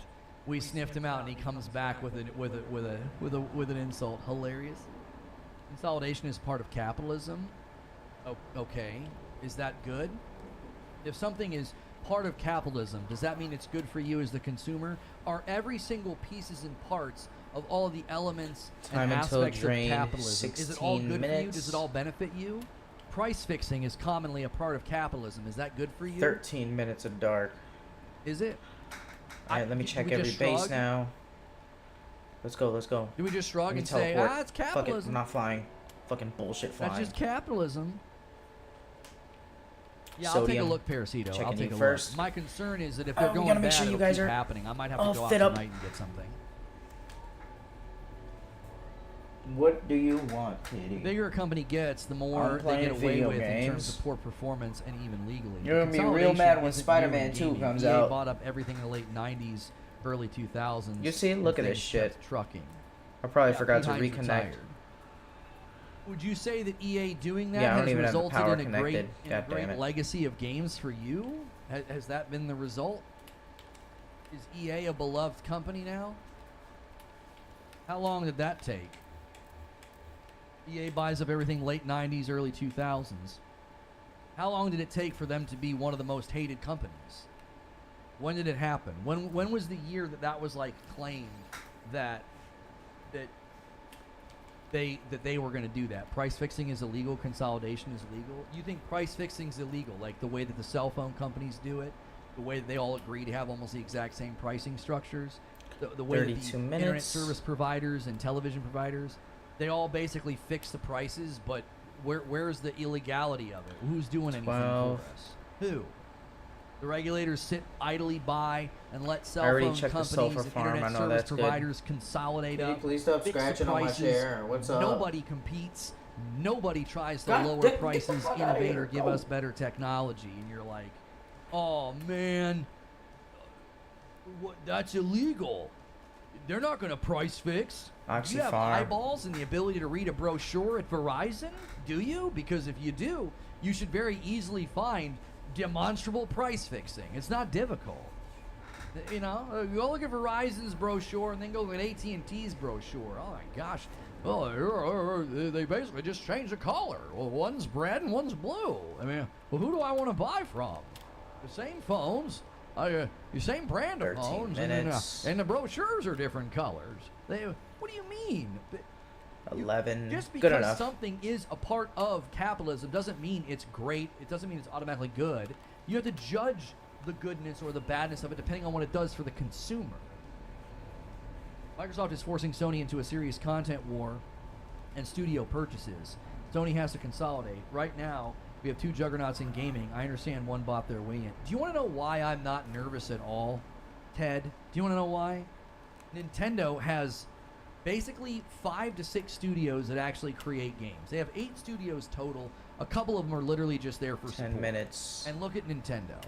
I think when you innovate, when Yeah, you really 45 drill down minutes. on This shit first is party, fucking I don't think you have to worry overblown. about, oh no, they're going to own more stuff. I don't think so. I don't. I think I just had to fix up that one farm. I think people are doing that. A couple They're of doing them. like Sky is Silverine, Falling. copper, sodium. They're doing like, oh no, gaming is ruined. The Oxy a little I don't bit. agree with that. I don't agree with that. I think this is worrisome. Obviously, this could go poorly for us, but I do not think that this means that like Sony and Nintendo are in dire straits. Yeah, Brap, you sent me that DM, the N crapification in tech, and he sent me a DM, I believe, with like a summary of this during the stream with I think 30 and So Gaming. This comes from Corey Doctorow. It says the N crapification of gaming. I don't like to swear on the broadcast. Which, guys, by the way, if you're enjoying the show, Oh, do we me a got favor. nighttime here Hit too. the Let's like check it. button. Hit subscribe. Let's get 400 likes. Let's push this member goal 8 up a minutes. bit, huh? Let's push this member goal up a bit. Let's hit some more goals. Right now, I owe you guys 10 members. If it hits 75, I'll owe you 15. I always pay 50 4 to minutes. say thank you for supporting the channel. Every 25 members, I give 5. You don't even have to gift a member or get a gifted member. You can Holy just become a shit, member. these batteries are. And it helps us Oh, I out. have We are more well on our batteries way to scattered around. 2,200 Okay. members. Okay. If we hit 2,500, we'll do a fright night. We'll play some scary games, my wife and I. I've got a mic coming that'll enable me to be mic'd up when I play VR games, so that'll be hilarious. So help us hit that goal. All right, let's read this thing here from Brad. The end crapification of gaming. First, they are good to their users, and then they abuse their users to make things better for their business customers. Finally, they abuse those business customers to between them. 36 minutes. I think the only problem with applying that this time around, Brap, is they're not even going for the middleman. They're not the middleman. They own it all. They're not standing between us and the studios or between us and the publishers. They're just there being like, no, this is ours. Dan, you upgraded VIP. Thank you. Fewer third-party publishers is concerning. Right, like this is something that I think hasn't really been talked about or thought about in this particular realm.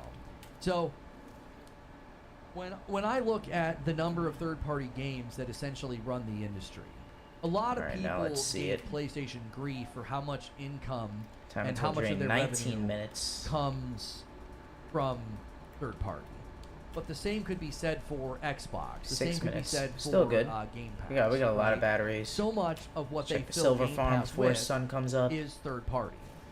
You got indies, you got double A's, you got triple A's. Okay, I'll do a Spider-Man 2 review roundup tomorrow, guys. That embargo dropped in the middle of my show. I can't shift to that. That's not what I do. Everybody always gave me grief when I wouldn't shift to like, hey, Xbox had something good to happen to it. Why aren't you shifting to it right away? Well, fair is fair. I don't do that. I'm not doing that right now for Spider-Man 2. Now, they obviously won't give me grief about that because that shows that I am consistent. In What the fuck, man? That doesn't fit a narrative. Just land on the What's even more pad. concerning Just pass by on the twice for platform, you. the operating system and Fucking cloud asshole infrastructure piece of says shit Brad. ship. Right. That's the point. That's the point, Brad. It's like, yeah, they're not standing 5 in between minutes. us anymore. And what I was just saying about third party Yo, all my makes the bases are world go fucking round. overloaded. Jesus. Like, there's an entire God third-party damn. publishing apparatus no longer available to develop. Alright, so we're good to says go. Right, Oh, I like, don't even have 4 developers silver aren't extractors. going to be able to approach Let's get it. Activision I'm gonna have Blizzard so much fucking to say, silver. hey, do you want to publish our game? We think our game would be good for these reasons. They now have to go to Microsoft. Well, Microsoft is a platform. Going to a publisher is completely different than going to a platform, because as soon as you go to the platform, the deal is going to be inherently laced with well, that's 12,000, ours then. 1,200 an hour. That's Jesus, gonna be fuck me. ours. We want it. if we're going to pay for it. And why would That's you not? so I would much. expect nothing less. I would expect Nintendo, Oh my God. PlayStation, and Xbox to all Let's see do about the the same time. thing. If they're going to function as the publisher. Sun of is the coming game, up. Please they don't would start. treat Hold it on. as I gotta their check the game. batteries. I would expect nothing less. 4 minutes. It'd be weird. It'd be weird for them. It'd be super weird for them to not. 24 not minutes. do it. Ooh. But what you're doing is then you're siloing up power. If you silo up that We have power, so you make it more much difficult shit. for developers Oh to my say, God, we that's need beautiful. funding. Who are we going to go to? How much materials do Well, I have instead left? of going to a cascade of publishers that are out there, you would have to start going to platforms then. Because if the platforms silo gonna sell up, this now sodium. you're choosing between platforms. Well, when that happens, the consumer loses because when the developer loses choice, so do you.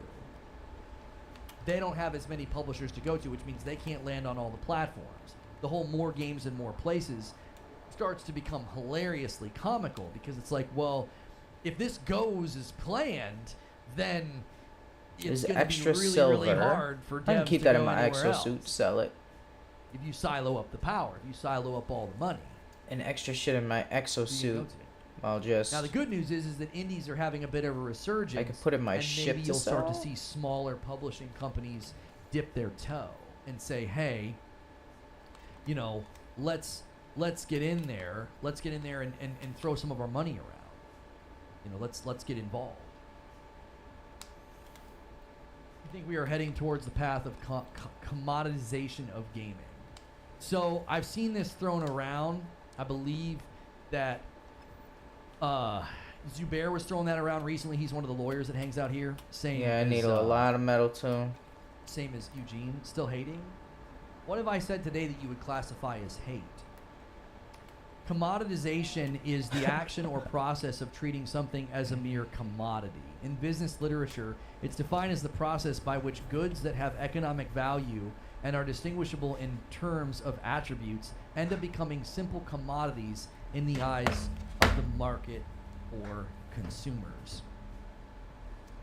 It is the movement of a market from differentiated to undifferentiated price competition and from monopolistic competition to perfect competition. Hence, the key effect of commoditization is that the pricing power of the manufacturer or brand owner is weakened.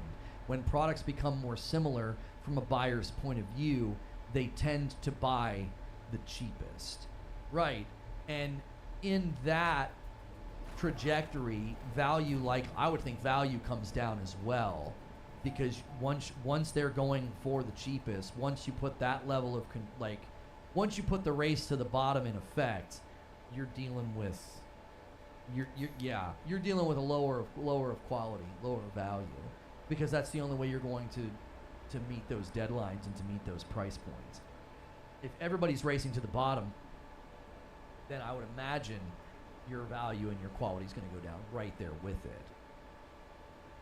I've always been in PC. I've never had a console, so that's rubbish. PC has always been great. Always the most games, always the best games, always the cheapest games. PC hasn't had a great year for ports, though. I mean, I think that's the main concern, Carlo, is like if you're a PC gamer,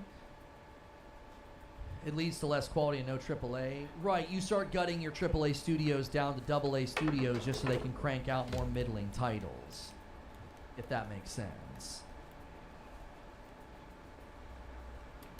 Here in my home, every gaming community is praising ABK deal because of currency exchange. Series S is very affordable, and sale deals comes in shops. It's dirt cheap, and they don't care about game quality. Right. And if I and Black Libya, if I come through you and your perspective, I can appreciate why people think this is a great deal. I can. I understand what's going on. Like if I come through that perspective, my mindset is this. I don't have tons of money to throw at video games, but I love video games. Like, your love for video games is not less than mine. In some cases, it might be higher than mine. Now, the way that you engage with video games, your preferences and what you look for are completely different. But you could have, let's say we both love video games an equal amount. However, you are like, you know what? My current life situation dictates that I don't have tons of money to spend. So a Series S is a bargain.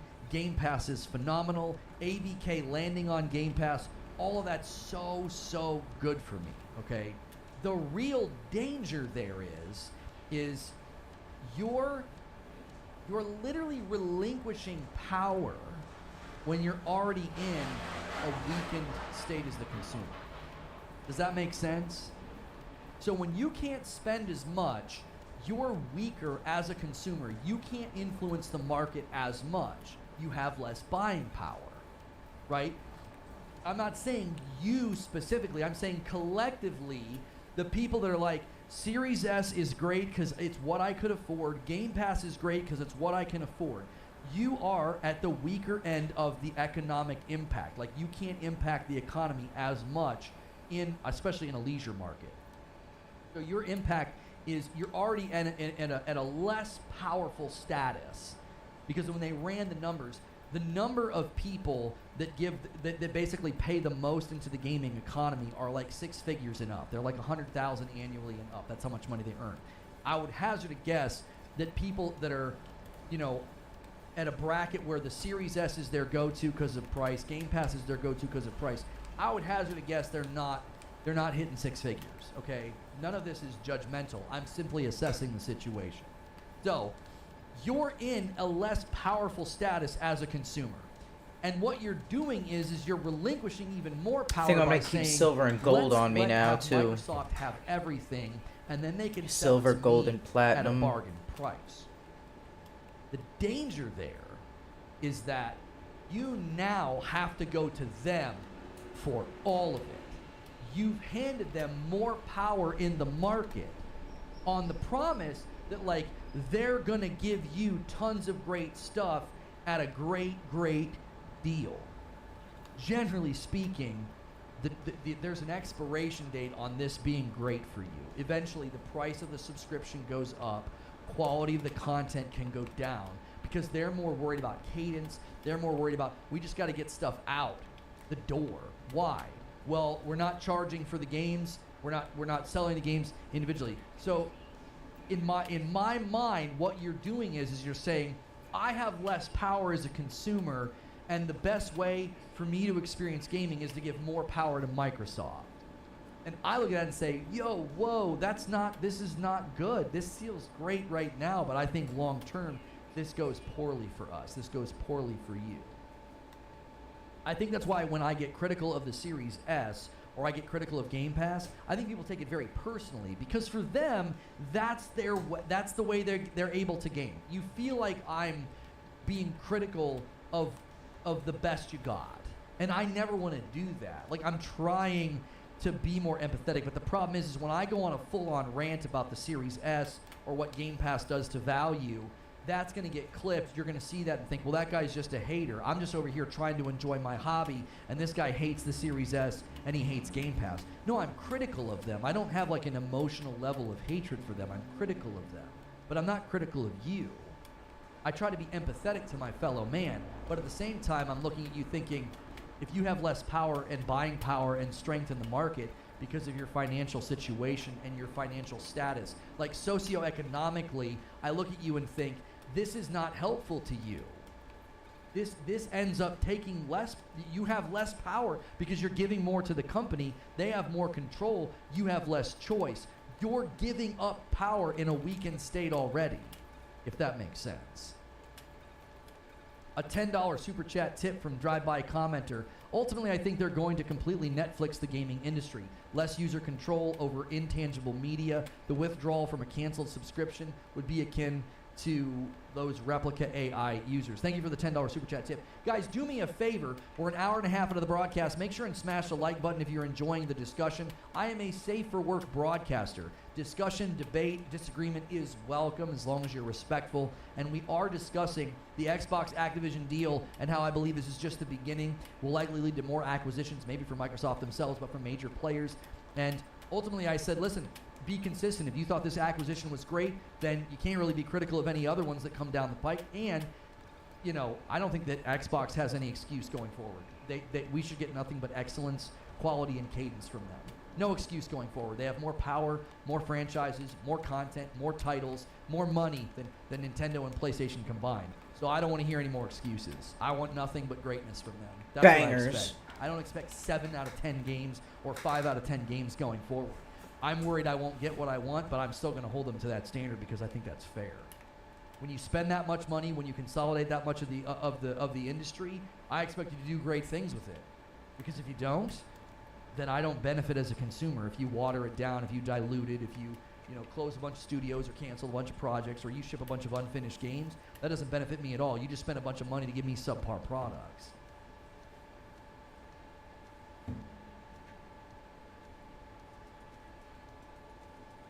Game Pass is okay now until they up the price $100 a month.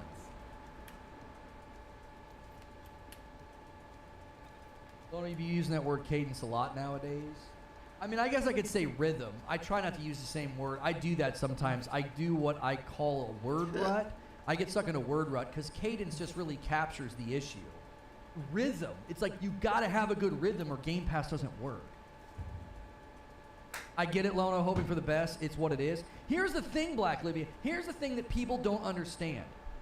If Microsoft buys Activision Blizzard and they crank out nothing but greatness for the next 10 years, that doesn't hurt me.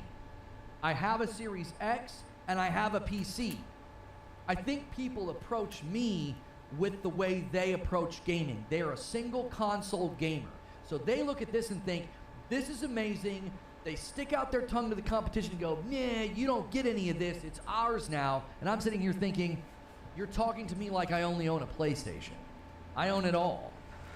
So, if this results in greatness, I don't lose. Nobody seems to talk about that. Nobody seems to talk about this is going to lead to great games. What does everybody talk about? Suck it, Sony. This is a win for Game Pass. Well, hang on a minute. Hang on. Is that all that matters to you? Winning some content chess game against Sony and bloating up Game Pass? Don't you want quality? I look at this situation, I look at this image and I say, no excuses, Xbox. You better bring the absolute heat.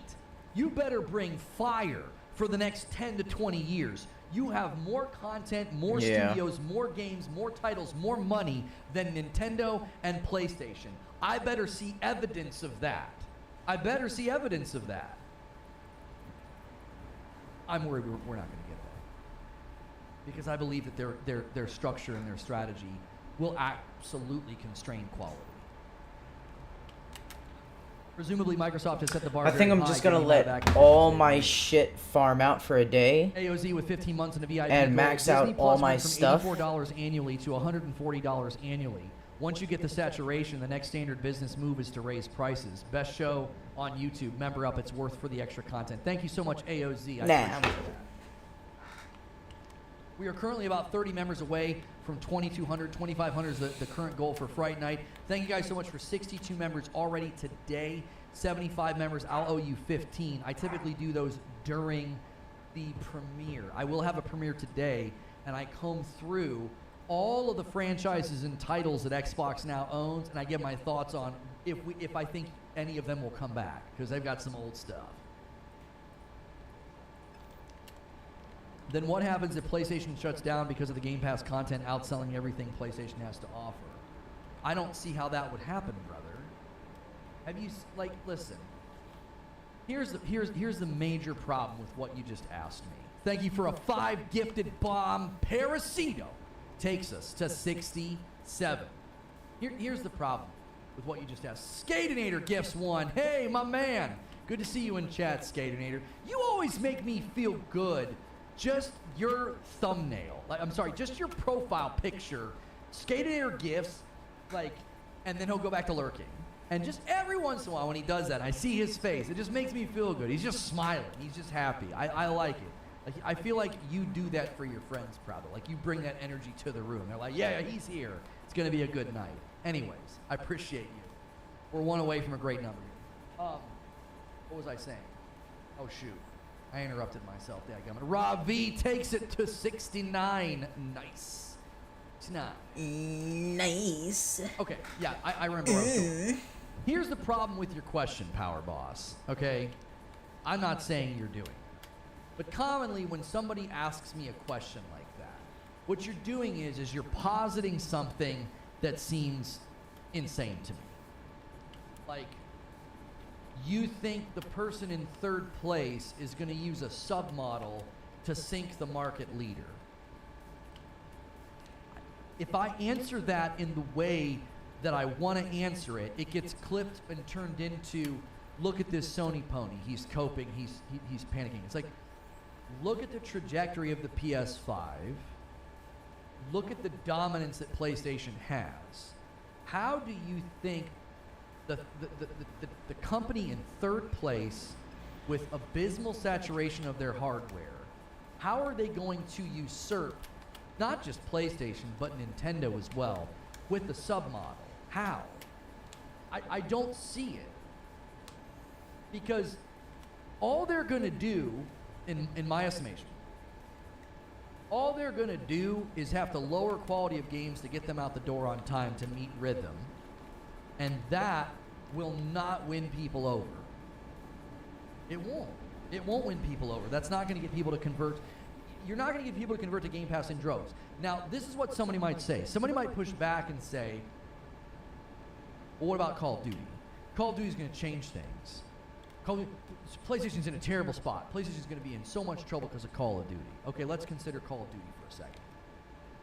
JW with 32 months and a VIP plus. I feel Game Pass is kind of overrated. It's mostly all older games, not worth keeping in my opinion. I'll do a month every couple of months. I'll run through it as much as I can during that month. Thoughts? JW, I appreciate that. And here's the thing. Doc Dark uploaded a video recently, and he was giving his son grief about the fact that he got a PS5 and the games that he had played and enjoyed were from last generation. And my question to Doc was, you sing the praises of Game Pass, and virtually everything on Game Pass is from last generation. Like, the value of Game Pass is overwhelmingly stuffed with stuff from last gen. Where's all the next-gen greatness from Xbox? Like, be consistent, right? He's giving him grief about, well, Game Pass is so much better. Why is PlayStation so much better? He's giving him grief, and it's like, oh, well, that's last gen. That's last gen. You're not playing stuff this gen. It's like, you're doing the same thing on Game Pass. Like, I agree. I think Game Pass is also stuffed to the gills with games that were made in the buy-to-play era. Like, break down for me how many games are on Game Pass right now that were made by AA, AAA's indies during the buy-to-play era. So that's a disproportionate injection of quality, because once you have this many studios making games for a subservice, I firmly believe quality will drop. I believe that. It's like a force of nature. You can't stop it. The minute that rhythm and cadence and delivery schedules matter more than anything else, you end up with lower quality games. Liza P is third party. Do you get what I'm saying? Like, I don't see a road here where that doesn't turn into the result. And if that's the result, then you're dealing with no way that they overtake PlayStation by doing that. Look at all the challenges facing them. Oh, you guys are saying Sea of Stars and Liza P just landed on. You're saying those are current gen titles that just landed on Game Pass. No, I understand what you're saying. He was giving him grief about PlayStation titles. That was what my idea was. Like, well, so much of Game Pass this entire generation has been old gen. What are you talking about? Gatornator with 10 spot. I appreciate what you said so much. You just made my whole day. I gift and super chat what I can because you and this community are amazing and I love my time here. Keep up the amazing work. Yo, thank you so much, Gatornator. I appreciate you, dude. Thanaros with a 5 spot. Xbox has no reason to drop games just to get it out the door. There are enough studios to give one time to fine-tune each game. Thanaros, you and I are in agreement. Listen to me. When you have this much, we have this many studios, this many titles, this many franchises, and you have as much money as they have, I'm with you. There is no reason to just shove something out the door. But I think we're already seeing evidence of this. I think we see it in Jedi Survivor because of what Disney pushed for, and I think we're seeing it in Forza Motorsport. I'm telling you, there's no way that that's not going to become something that's indicative of the submodel, lower quality. A $10 tip from JW. Don't get me wrong, there's a lot of great games on there, but I see too many 360 games in my opinion. Sure, Day 1 sounds great, but where are the new games? I'm not a hater, I'm just genuinely curious. Well, in Game Pass's defense, JW, Sea of Stars and Lies of P were big wins for Game Pass users. They were. Now, we could go look at achievement percentages. But those were big wins. I'll grant you that point.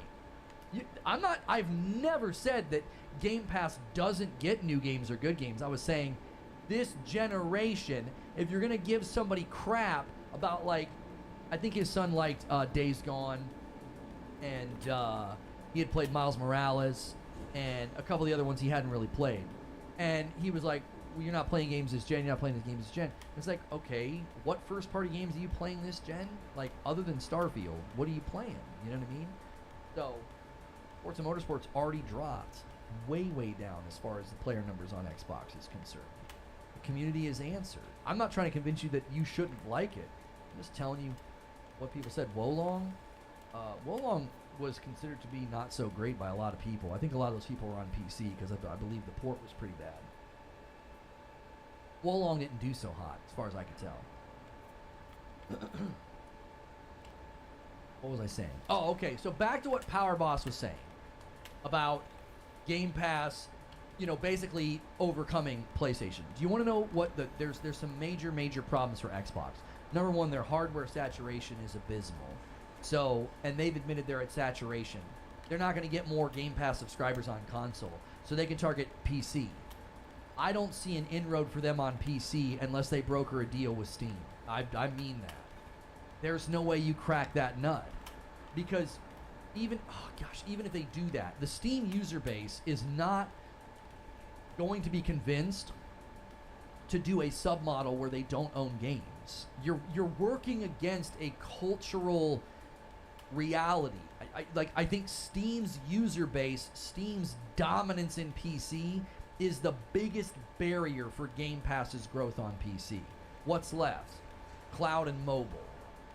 So now you're hoping that you can start to weave into or lean into cloud on TV, tablet, mobile phones, mobile games, etc.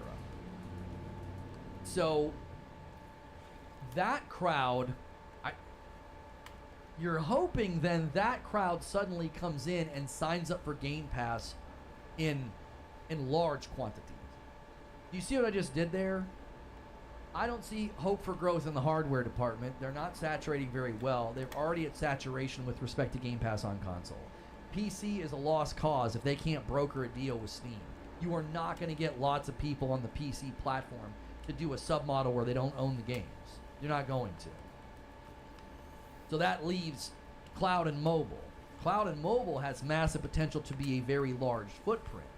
And I think one of the times I debated this with 30 and Still Gaming, that was the line of thinking he took.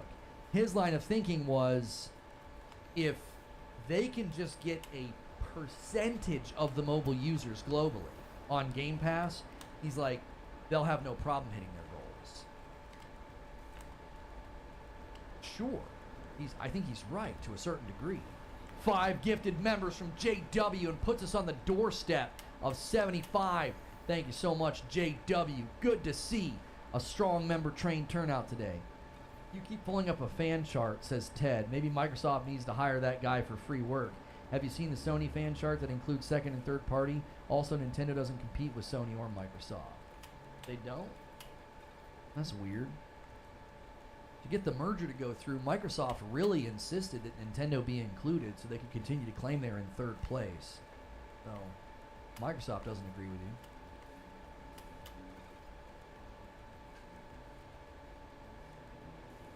Fair's fair, right? Fair's fair. You can't argue for months and months and months that they compete with Nintendo. Nintendo should be included. Why? Well, it's a lot more convincing to say we're in third place as opposed to we're in second place and would like to be in first. There it is. Slams it home. Cat Uncle with the white badge too. A brand new member, likely a brand new member today, hits the 75 goal. That's awesome, dude. Thank you for doing that. And it goes to Phantom Phoenix. Phantom Phoenix is a long-time community member here. I love seeing things like that come back around. I mean, you can't argue for months and months and months that Microsoft's in third place. Let us compete. We're in third, you know, including Nintendo. And then once they get all this property, be like, well, they don't really compete with Nintendo. So who do they compete with? PlayStation? Okay, let's compare them to PlayStation. PlayStation has 19 studios. 19.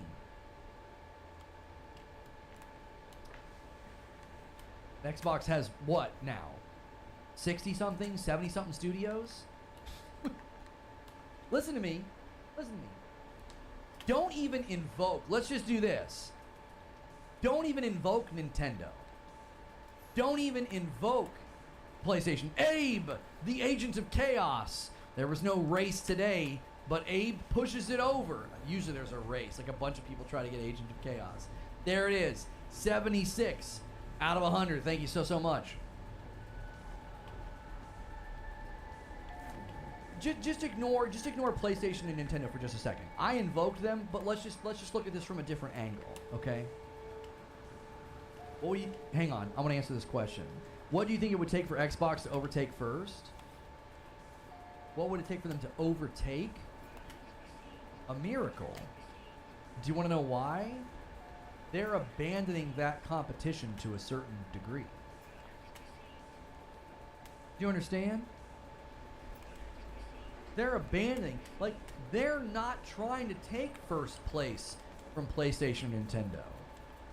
Microsoft is setting their sights on what they feel is the true battleground. Risic with the 5-bomb takes us to 81. I love when this many different people gift. How come I can't switch to my Starship inventory? What the fuck? Thank you so much, Risic. So many people, so many different names gifting today. I owe you 15. We're well on our way to 100. Who's abandoning competition? Hear me when I say this. I'm saying exactly what Phil Spencer said in the Kinda Funny interview. He said, there's no world where we out-console Sony. We have to go out on our own. Microsoft is going to where they feel the real battle is, the cloud. They downplayed it as much as they could. And they didn't do anything with xCloud this year to make it look impressive. Trill Troll gifts a member and takes us to 82. If just half of you right now gifted a single member, we would blow the doors off of our current milestone that we're trying to hit. You guys would just go nuts. I think we got too dependent on guys dropping big bombs, man. Don't feel, oh, single gifted's not good enough. No. Single gifteds are amazing. We get an insane amount of single gifteds every single month. Don't hold back as you see these guys flexing with 10 bombs and 20 bombs. It's fun to yell and scream about 10 bombs and 20 bombs, but the single gifted members, come on now. Those are amazing. Let's not act like Microsoft, Sony, or even Nintendo are any better for the consumer in the long run. They're all out there for their shareholders. True Witty with a $2 super chat tip. Microsoft's not trying to get a percentage but the whole pot. Now hang on a minute, Gaunter.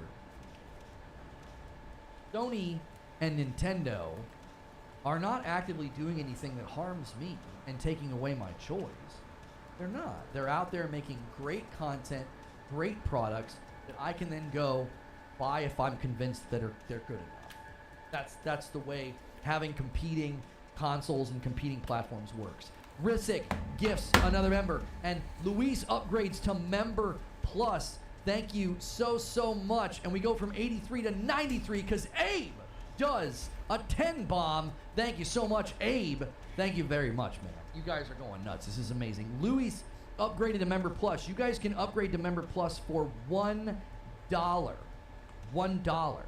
And then you can be a part of the daily news segment that we do. Oh, we got a member train. It's going. A 5-bomb from Trill Troll takes us to 98. And then a single gifted member from Savage Shark Bite puts us on the doorstep at 99. You love to see it. Everybody linking arms, being generous, paying it forward. I now owe you guys. This is going to happen. We know it's going to happen. Who gets to land the plane? I'm going to owe you guys 20 members. Appreciate you so much.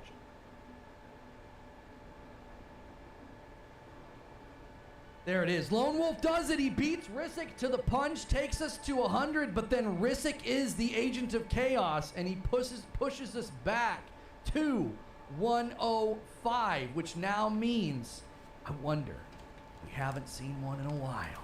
Is anybody going to drop the 20 bomb to get us to 125? There it is. And Oscar upgrades to Member Plus. Haven't seen you in a while, Oscar. What you Good doing there, bro? to see you. Big shout out to Hungry? all the gifters. Y'all are amazing, says Goddess. I agree. Better tell the Why do you get think gives Atari some failed? food. I am not a gaming This is not an historian, so I apartheid can't state. give you a Everybody's breakdown equal. right You're now without proper research as to proto why Atari cream failed. plant. Usually there's a lot of nuance and a lot of other factors. Like, I've been listening to a really amazing book, Come on. and he says that the French Revolution didn't cause the French Revolution. And what he's arguing is that when moments happen like that, like cultural shifts, moments, B-class settlement. battles, Fuck. wars, fights, I whatever, downgraded there's when I like hired him. 85 What a dumb different piece of threads that shit. come together in that moment, right? So there's like 85 threads that come together that lead to Atari fail. So I would have to properly research that and look into all of the different things that led to that moment. It's never as simple as, well, some guy said something dumb in a boardroom meeting and that was that. It was over. It's not the Oscar you know. YouTube changed my name from Big O for some reason. Oh, Big O, what's good, man? A single gifted member from Zinthos. He says, guys, come on. We're not done. Let's keep it going. Thank you so much, Zinthos.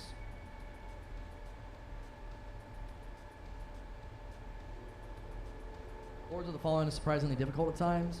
I am hearing a lot of people talk about how clunky it feels. And I played it Friday night, and I really like it, but I also am kind of like, yeah, I can. What feel up, the clunkiness. bitch? There's some weirdness. Let me get you some know? specific I charts I need.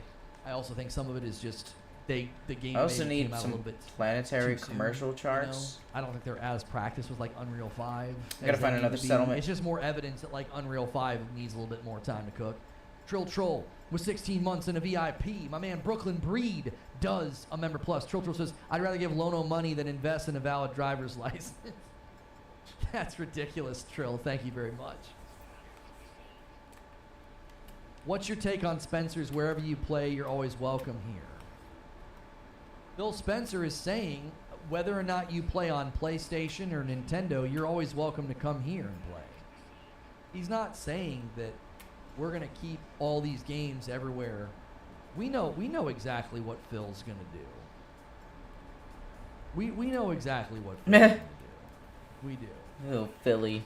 They're doing a big sale right now Little at Gamer silly Advantage. Willy. If you guys want to use my code over there and get yourself some blue light blocking glasses, do it. I'm always wearing different frames.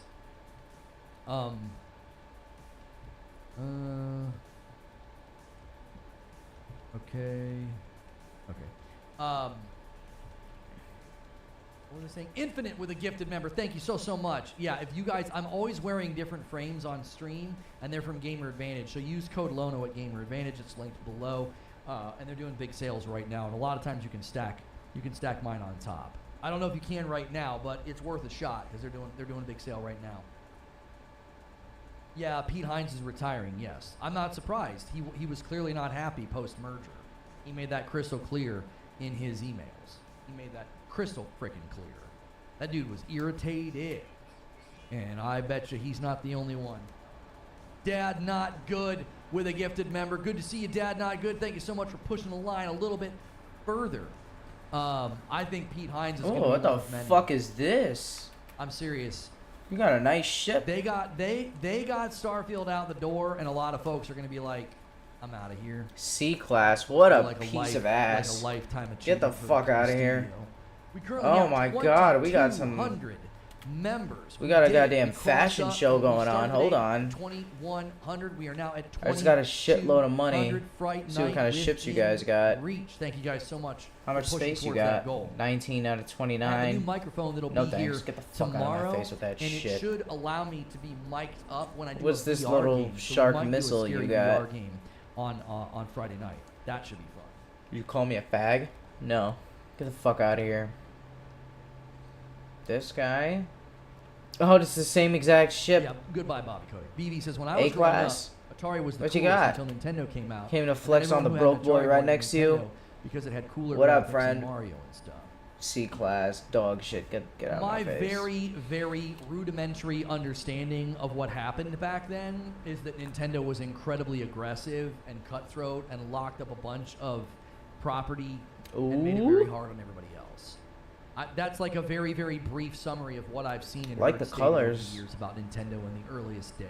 A lot of Now, engines Nintendo on it. hurt themselves long term because one of the reasons they started losing Holy relationships shit. with third-party developers is because of how they treated Looks them. nice. So eventually, How much you charging? they lost a lot of those relationships, and then third parties started running into the arms of PlayStation. And that Damn. gave Xbox an inroad with some of the third-party companies, and that's why Nintendo struggled with third-party presence on the Nintendo Wii, in particular. What's The this? Wii U was pretty bad. Nintendo was not looking good around that time, right? The Nintendo Wii did well. Their handhelds were doing well, but they did not have good presence with third party, and then they launched the Wii U. And so the Nintendo Switch, I think a lot of people looked at the Nintendo Switch and said, no. B Nintendo doesn't know class. what the We're frick getting they're doing. better. They just got done selling cardboard. What are they doing over there? And Nintendo said, oh, just you frickin' wait. They did what they always do. They innovated.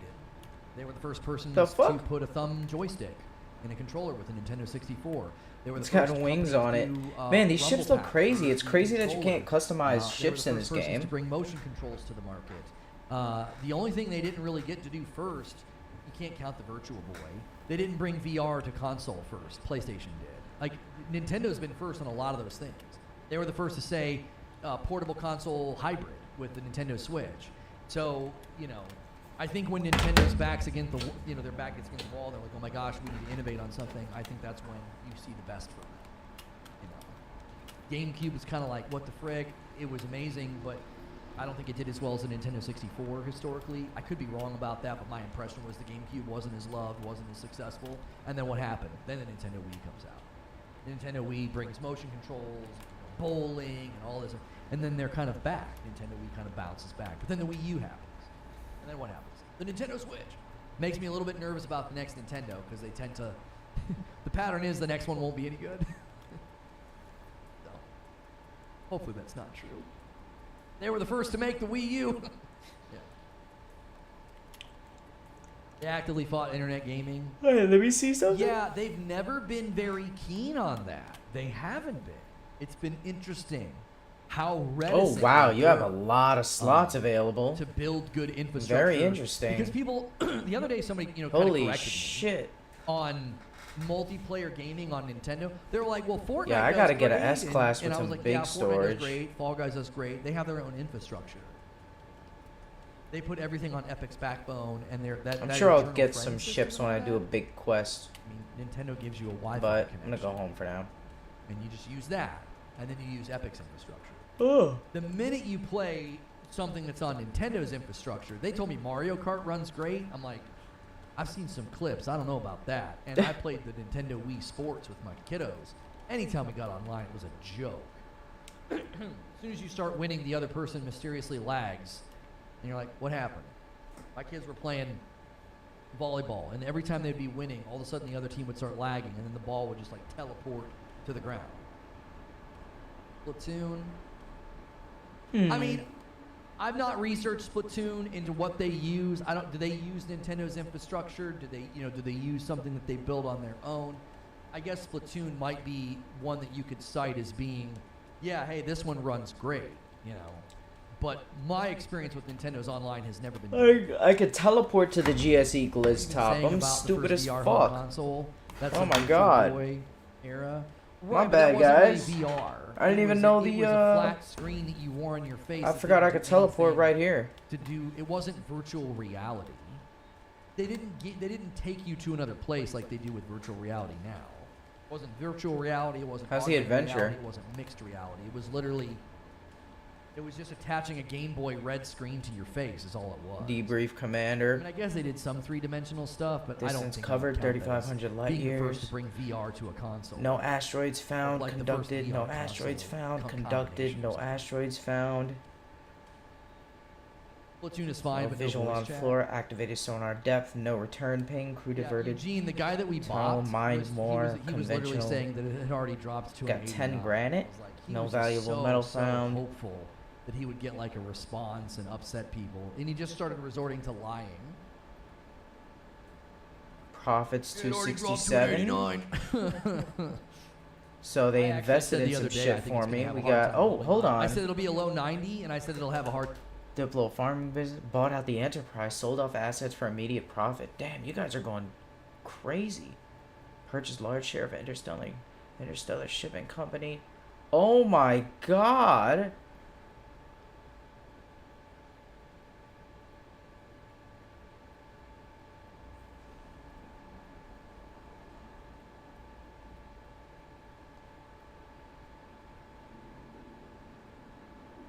Returned home to the fleet. Assumed formation at capital ship awaiting debrief. End expedition. Wow. You guys are fucking awesome. I could send them on another expedition right after that. Nice. Harvest all plants.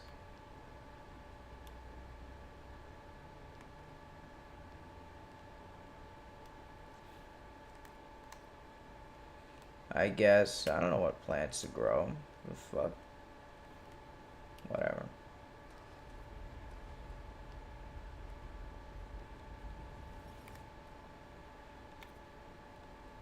Alright.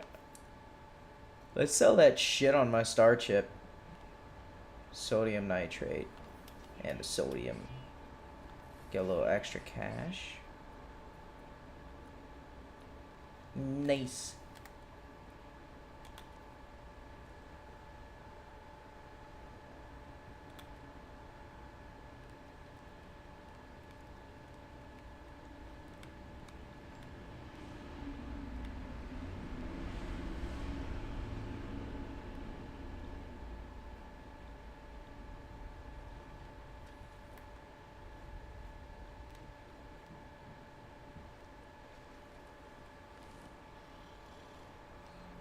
How do I refill the ship with fuel? Oh, right here. Forgot. Oh. Nice. Okay.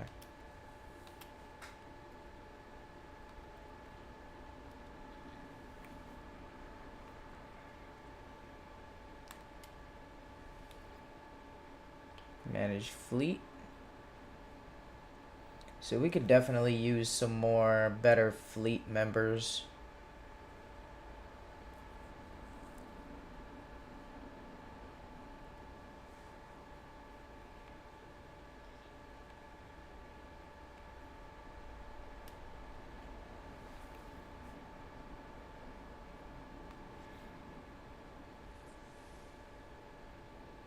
Oh, one cargo bulkhead.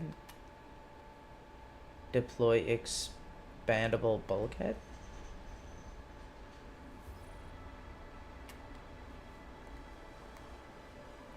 Oh, nice. I got this pearl. Crafted from ionized cobalt and dioxide, a popular trading good. That can go into the exosuit.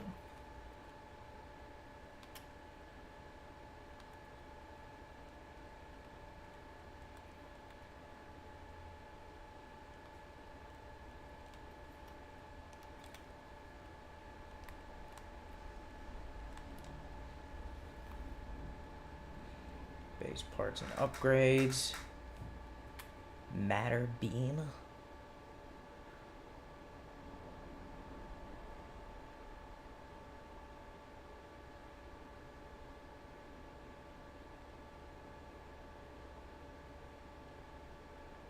Oh, nice. Fuel oxidizer.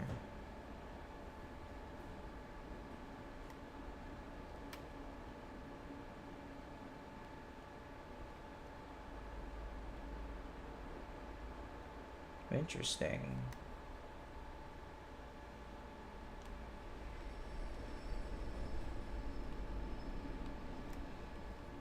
Okay.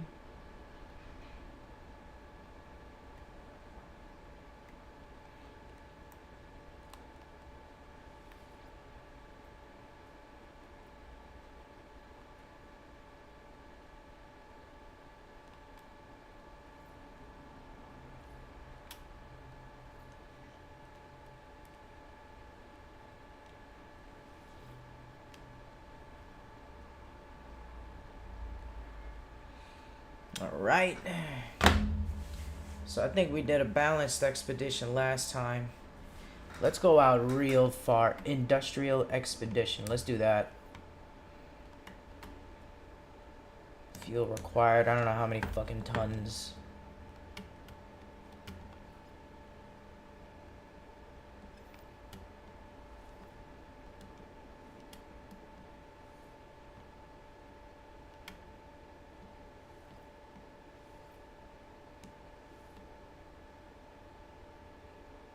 Kind of want to get another frigate before we go.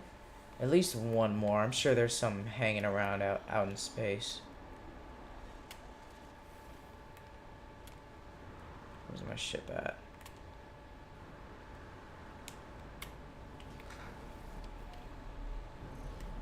Hard time holding on to it. I wish I would have clipped that. I wish I would have clipped that. I said, it'll get a low 90. It'll have a hard time holding on to it, though, because, you know, that's a hard score to hold on to. My 93 or frigate. 94, you got some padding. 91. There's my Well, it's gonna take a boy. couple bad ones. But they've got a lot of protection with 119 reviews. So we'll talk about that tomorrow. I'll do a review roundup tomorrow of Spider-Man 2. Lono, I know you hate consolidation. We have to accept the truth that Sony and Microsoft won't stop. Is there anyone you would like Sony to purchase? I don't really want Sony to purchase anyone unless it's a good symbiotic acquisition. I like when they acquire somebody they're already working with. Does that make sense? I don't like just like walking in the room and buying somebody that's already working on something. Like when they were working on timed exclusivity with Bethesda. The reason that doesn't bother me is because you're not acquiring Bethesda and disrupting, dictating, shrinking, adjusting timelines, projects, you know, and everything else, because that affects quality. I still believe to this day, I interrupted myself earlier. We had so many discussions going on. I still believe to this day that we will never see the real version of Starfield that was being built. That's my personal conspiracy theory tinfoil hat. I think the game that they were building will never see the light of day. We got something else, right? We got something else. But that's why I want to look at PlayStation. I'm like, Oh, hold I want on. to benefit from the acquisition as a consumer. I don't benefit from as a consumer if they just go out and buy something so Xbox can't Oh, have it. Class I A benefit ship? when they buy something You look that good. they're already working with. There's already this understanding. There's already this. There's this. My sort of natural man, folding bring that in of ship they're over already building here. Games for us anyway. Does that make sense? B class, Um, a trade clipper. I don't want them to go out and just start shopping. I'd rather them take very, very precise strikes and say, this is a company that's already working with. It's like, this is a game that's really, really already built for us anyway, as opposed to just trying to like gobble up content so the other guys can't have it. I'll take Yo, you. Brian with a Fuck it. $10 super chat. Pre-ordered I need my more PlayStation combat Portal. and Can't wait to start industrial gaming, people, sitting in my though. kitchen while my kiddos eat. Let's see what else you guys got. Eat what in the bedroom? Who else we got when it's here? bath We had time, heck, even in the you. backyard while they run around. We got you over there. Only two of you here. Hold on. Bedroom? Are you, Got a are you small- like griping about your kids? Any more? No, Like just you. gets a jab in on his kiddos. Yeah, I can't wait to do this, man, in the What up, bitch? backyard while What you my got? kids are busy eating in their roof. C-class. And they never Got a vacuum. And the trade. other day, Tommy No, wouldn't thanks. even pick up the crumbs from the carpet. I already have can't enough wait for my traders. PS Fuck Portal. off. Just like randomly gets a jab in on his kids. Yo, Brian, gifts a member. Thank you so much. I appreciate that. And just a random side note. I was like, what?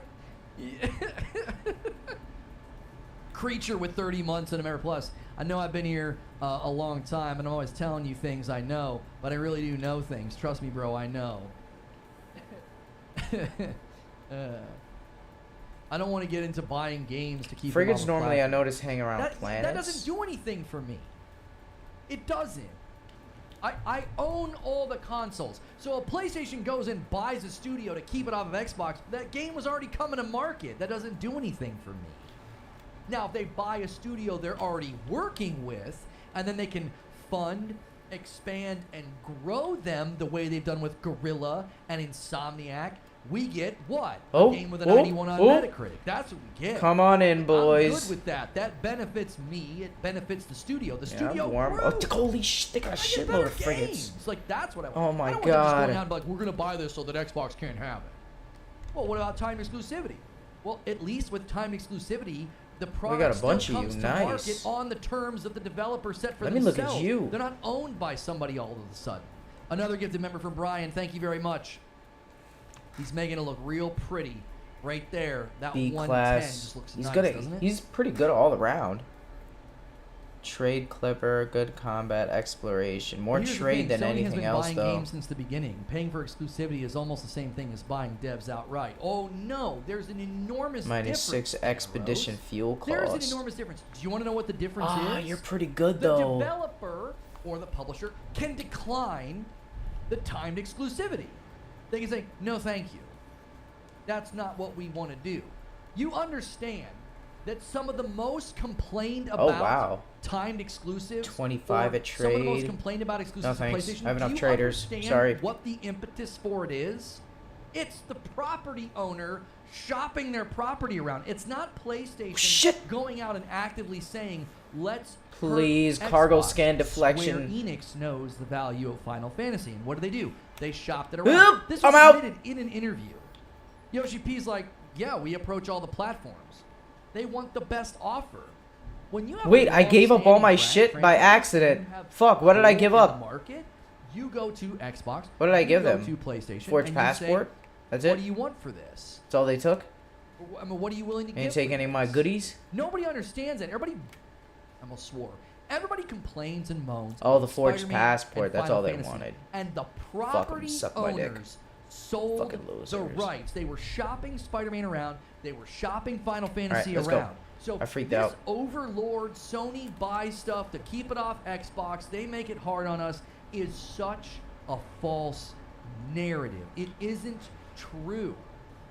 And the reason that Final Fantasy, there was a Final Fantasy that this didn't land guy? on Xbox. Do you want to know why? It was because Xbox was against cross. I already talked to you. Do your research. Yeah, I don't want you. Get the fuck out of You're here. buying into some weird notion that, like, yeah, man, Sony's just been out here buying up games and making it hard on Xbox. What are you talking about? The property owners are shopping. Oops, sorry, didn't mean to So shoot. what should PlayStation have done when the Spider-Man What you got? rights were offered to them? What should they have said? C-class, Yeah, we're industrial. willing to spend a lot of money for that. That looks Ooh. great. But we don't want to be mean to Xbox, so let's make it multi-plat. That doesn't make any sense. What the fuck? Doesn't make any sense. This fucking guy, I Barrier don't want with to talk 25 to you. months in a VIP. I Bye. know what Creature knows.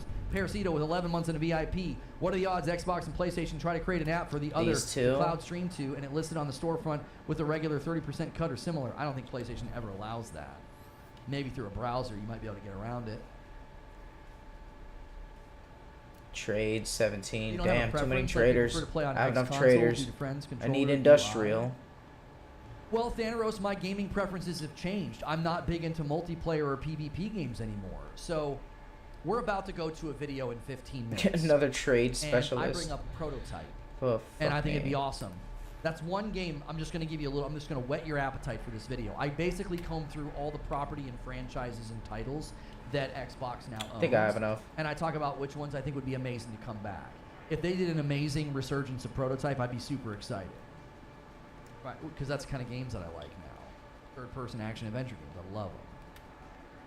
I'll probably go through a similar phase, I don't know, in another 10 or 20 years. Ragnarok with 2 months of subs, and it's a member plus.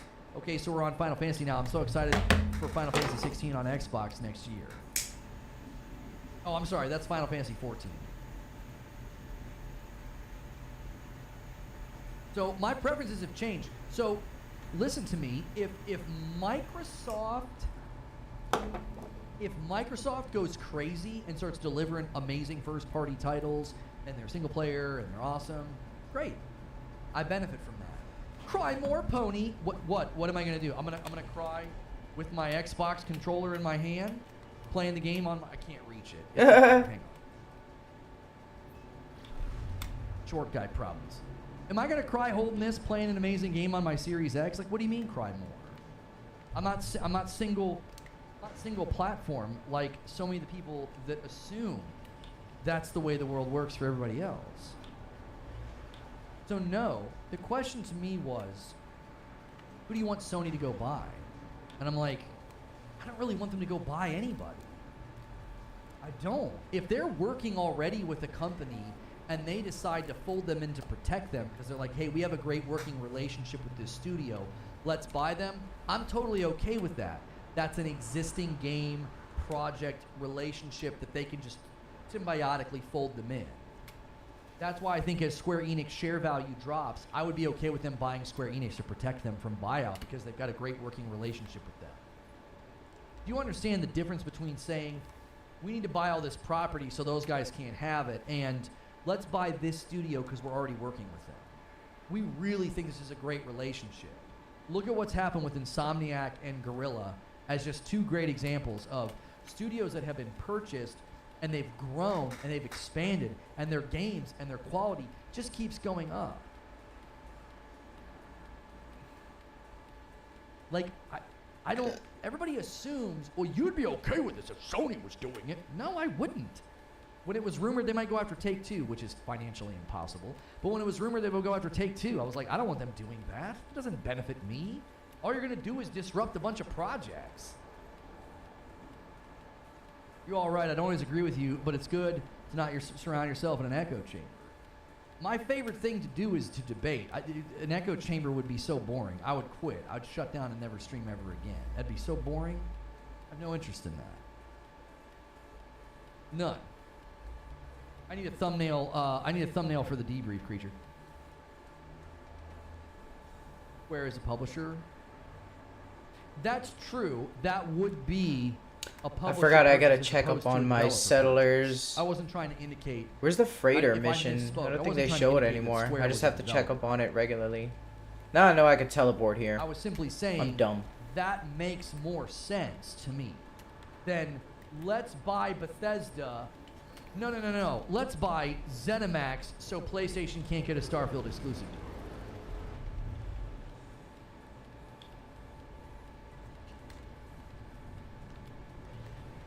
Oh, I did call it right above my house. Do you see the difference?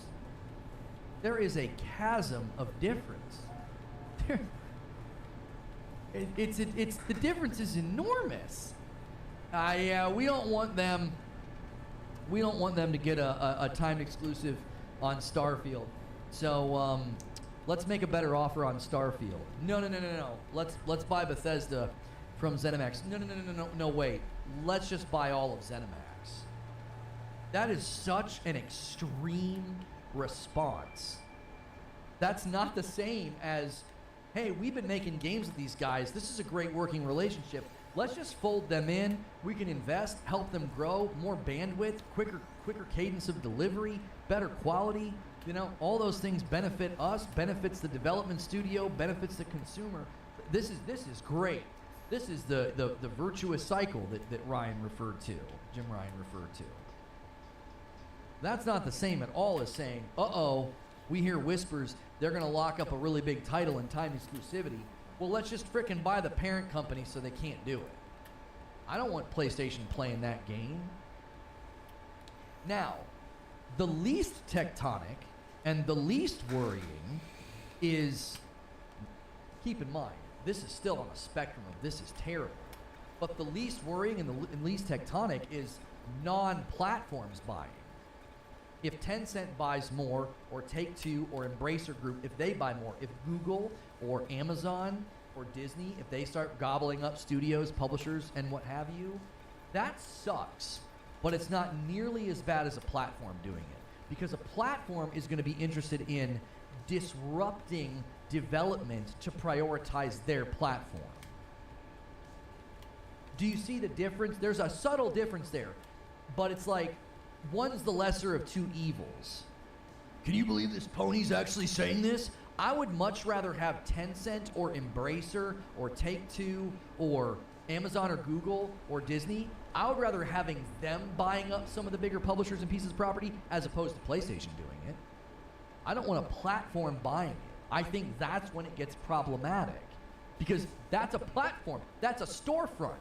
They have a vested interest in disrupting, messing with, altering the plans and the delivery of the games. I believe that's what happened with Starfield.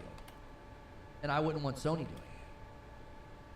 Do something that's symbiotic, something that's organic, something that results in good developer growth and quality of a product coming out. You really feel like ZeniMax getting purchased by Microsoft, did that benefit us? Did we get better games? Did we?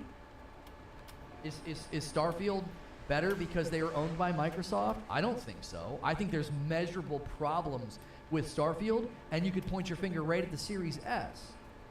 You could probably make a pretty objective, non-subjective, non-opinion, an objective argument that ZeniMax being purchased by Microsoft harmed the quality of the games that we got. Now, I don't include Redfall because Redfall's, the post-mortem on Redfall was, that's on ZeniMax. They wanted them to build a game they had no interest in building. I don't hang that around Microsoft's neck. But when I look at Starfield, I think you could measure this and say that we got a worse game. We didn't get the game that they were planning on building. Which is why when I look at Sony, I'm like, don't start doing the same thing. Don't start grabbing a bunch of studios and publishers just because you want to keep things off of Xbox, and then we end up potentially getting worse games because of it.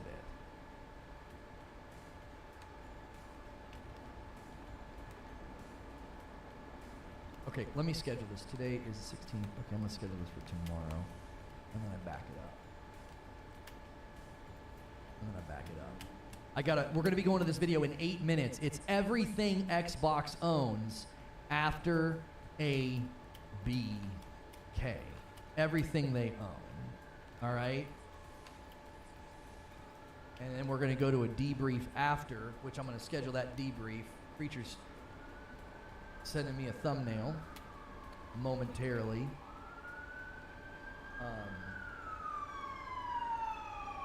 Any minute now, I'll have that. And then don't forget, if you upgrade to Member Plus, you can come to the end of the day segment called the Writer's Room, where we plan the next day. True to say, if ZeniMax had much influence from Xbox, only 2 years. Most game development's 5 years. I've broken this down before. Phil Spencer said that they were able to flood Bethesda with developers to help, and they were earlier in development than Redfall. What? What does that even mean? Why would he say that? I'll tell you why he said that. Because they walked in the room and disrupted the process, and it was earlier in development after Microsoft stepped in. I think they lost work, I think they lost time, and I think that's why the impetus for sending people to help Bethesda, why would Bethesda suddenly need help with Starfield? Why? Why? What happened? What changed? I'll tell you what changed.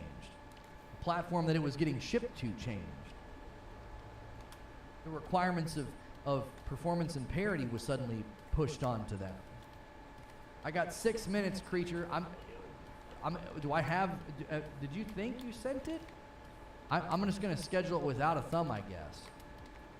True Witty with a 2 spot. You're putting me against the wall here. I got 6 minutes to schedule and redirect. Yeah, here, let me go, I'll go to this one. Reuse settings. Let's see. Everything, Xbox. Debrief. The one from the other day with Call of Duty will suit us just fine. You got me one? There we go.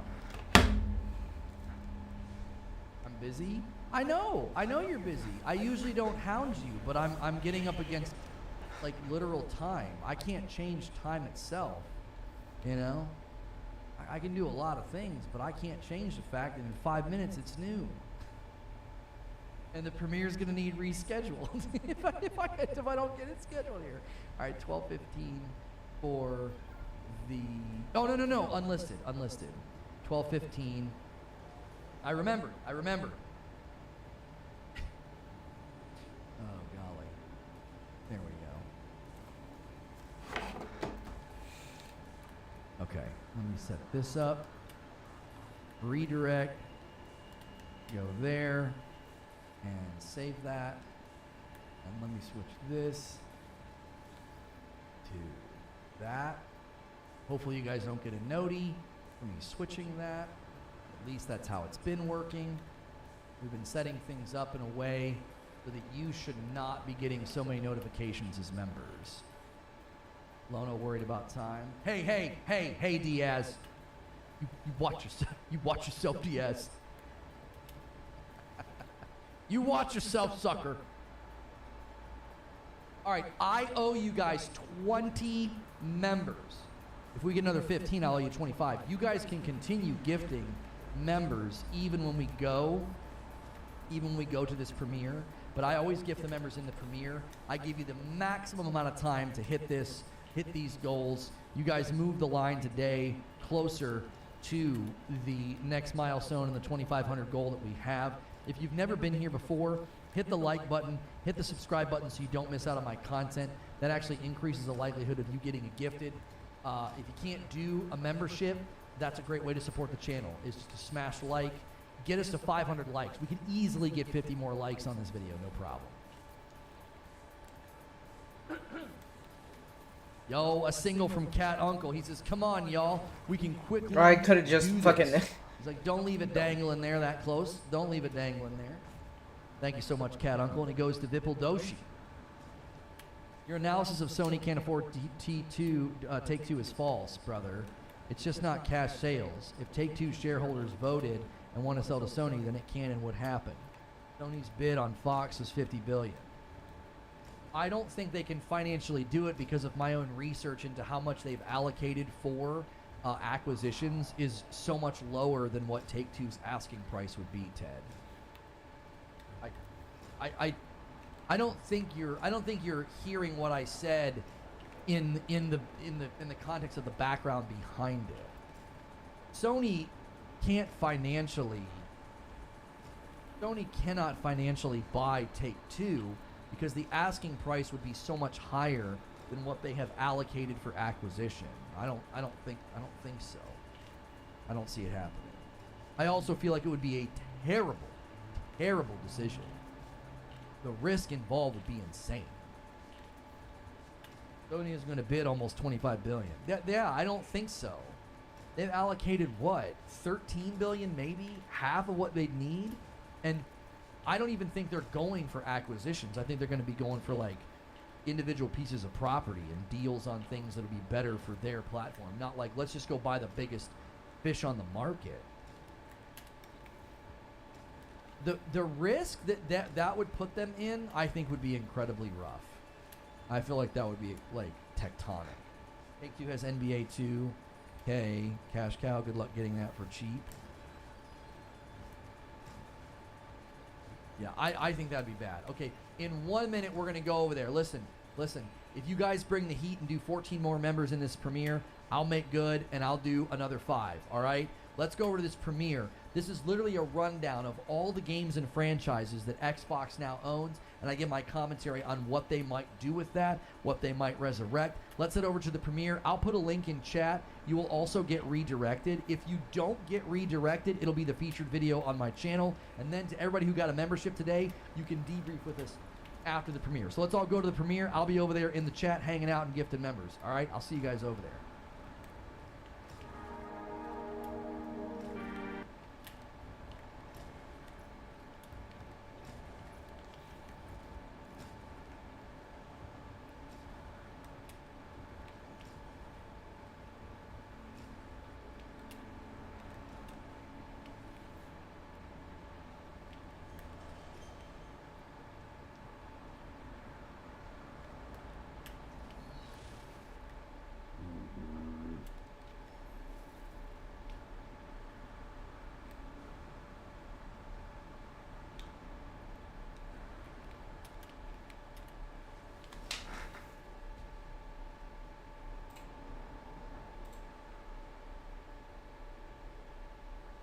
Be patient.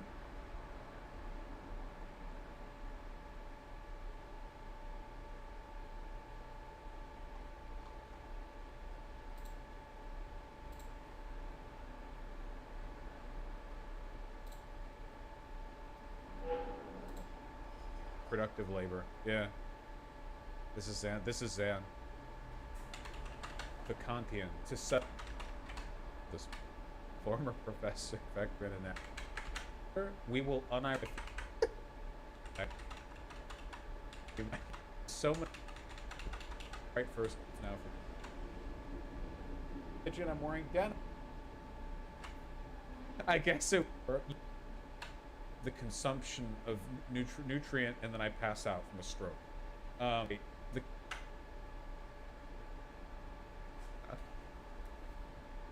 Hey guys, this blew up more than I thought. Sorry if I look like a stalker.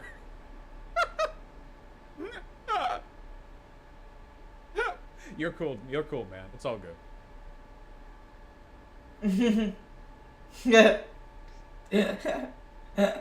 This actually about Vosh. You know that thing where you disagree? Oh. And to add to the anti-intellectualism, Vosh outright dismisses all objectivist economics. Yeah, me and the entire field. God. Very.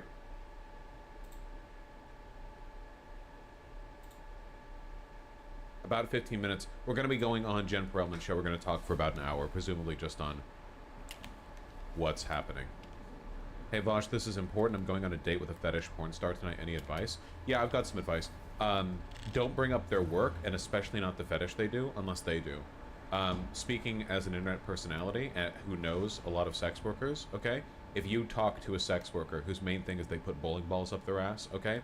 The last thing they want to talk about to a potential date is the bowling ball ass thing. Like, they'll get to that, but they want to talk to you about, like, the weather first. I'm being totally serious, okay? Like, if they bring it up, they bring it up. For me personally, if you're talking to a sex worker, I actually think that you should, like, let them bring sex or whatever else up multiple times before you meaningfully engage with it. Like, you need to project a very strong willingness to talk about other things, because they're so used to only talking to people about that they might default to talking about it.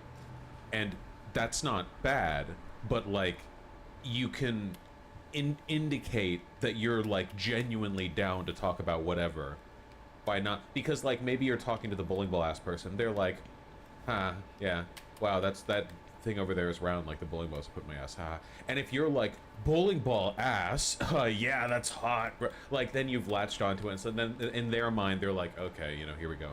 But, like, you can be like, yeah, it does look like that. Anyway, do you like tacos? And then you can have some tacos or something, and you're indicating to them that, like, you're... Does that make any sense? Okay, that's my advice, all right?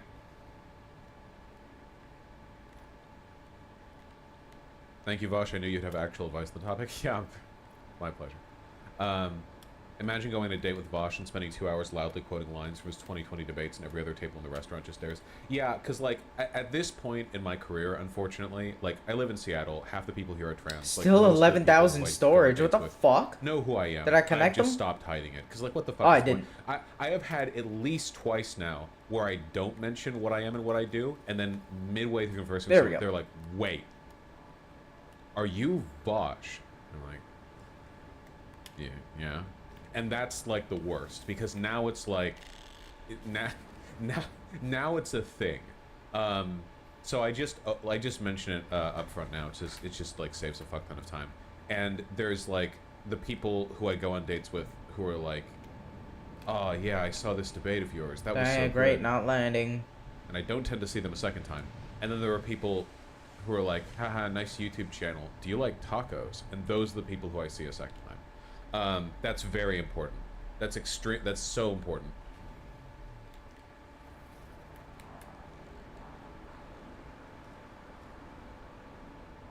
Goddamn, Sake, really? Hell yeah. Tacos are good.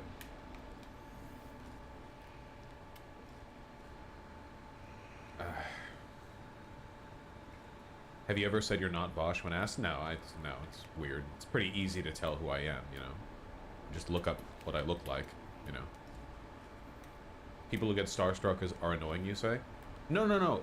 If people act starstruck, that's fine.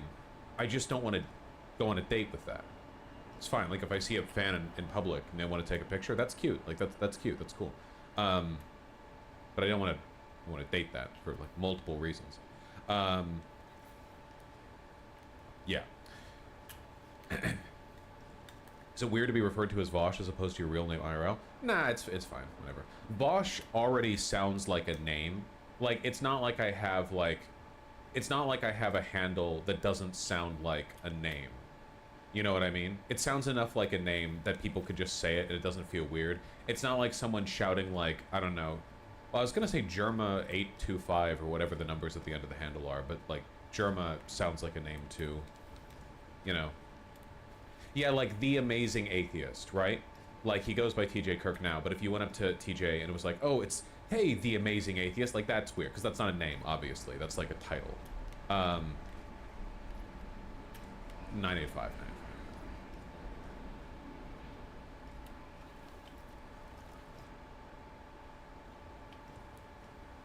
Hey, Food-loving Cockmaster, yeah.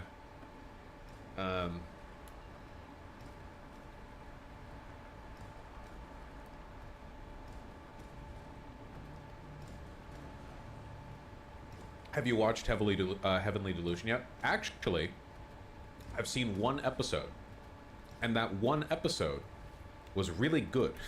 So I need to see the rest of it. I saw one episode, it was actually really good. I hope it doesn't get, like, much worse towards the end.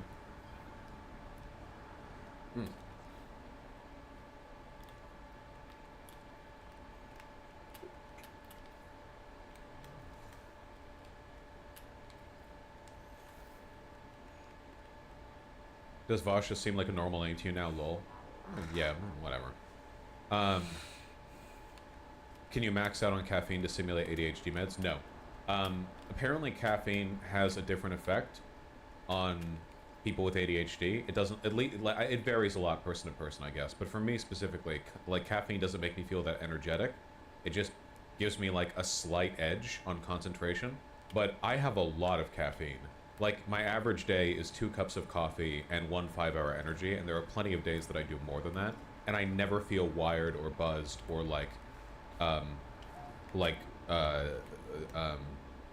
crashing after that. So it doesn't have a strong effect, you know? But it helps a bit. Heart rate go up? Nope, my heart rate's fine. Got my blood work and went to the doc recently. I'm in perfect health physically. Obviously, I still have the costochondritis, but that doesn't really show up in blood tests. Do you get headaches when you don't consume caffeine? No. Healthy as a horse. I went without coffee while I was doing the DC traveling stuff. Well, I went to a cafe twice in the time, but like there were days where I had no coffee. I was totally fine. I wonder if Vosh's roommates ever call him Vosh in normal conversation. They do not, actually. Drink water? I drink a ton of water. Don't worry. I drink a ton of water. No kidney stones. And even if I got kidney stones, I have a thick, girthy urethra, you know? Very high caliber urethra, so I think I'll be okay.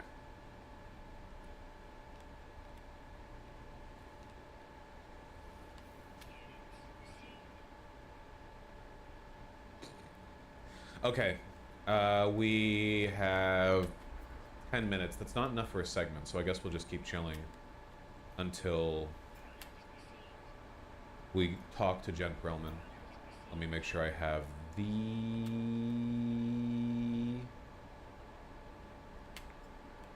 link up.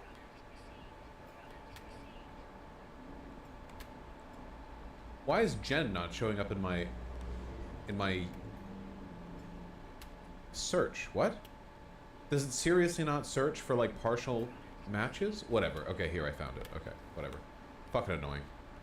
Does anyone else feel like search engine technology is just getting worse and worse every year?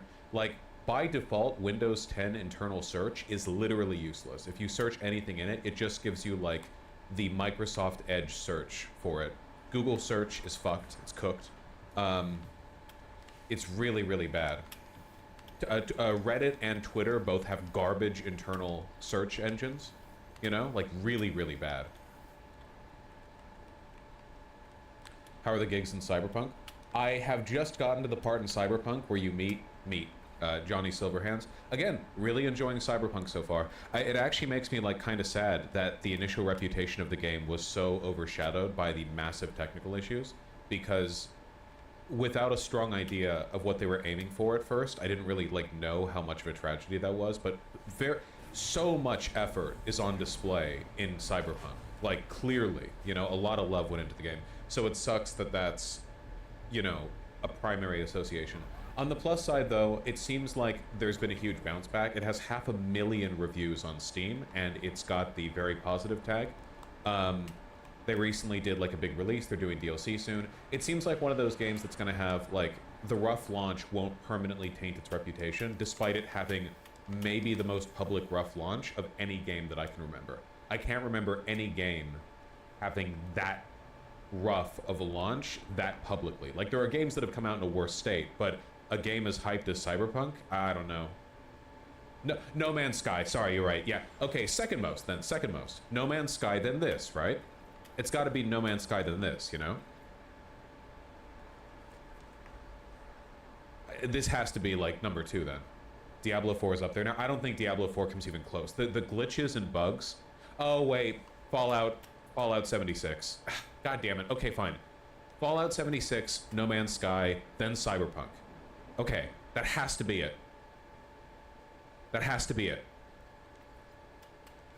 Witcher 3? No, God, no.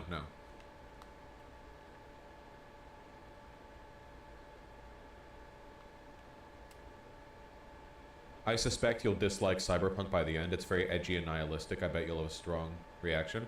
Maybe. Hey, can we talk about how walkable of a city, Night City? Dog, look at all those beautiful open pavilions. When I think of when I think of like dystopian future, I think of like 5-mile wide interurban highways or whatever. But like, I'm glad if nothing else, even in the dystopian future, we have some degree of urbanist, you know.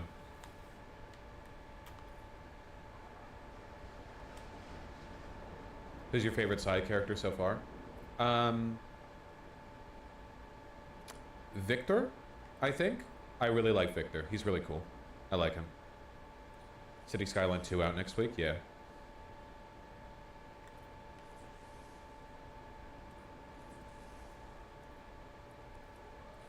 What is this cat? Don't give me an Instagram reel link. Oh yeah, this is like the Bat Cat.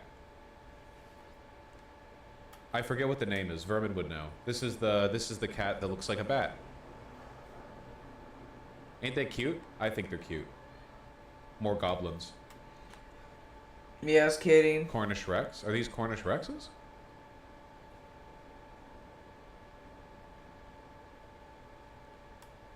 What? What's up? So silly looking. Well, Chrome Solo, no spoilers. No, sir. Hey, Bottling Sunshine. I hope your stream's been going well, by the way. I've been seeing your announcement posts on Twitter. Wish me luck, Bottling Sunshine. I'm nowhere near as talented of an artist as you are, but I have tasked myself with painting a Disco Elysium-style portrait of myself. I think I can do it. I think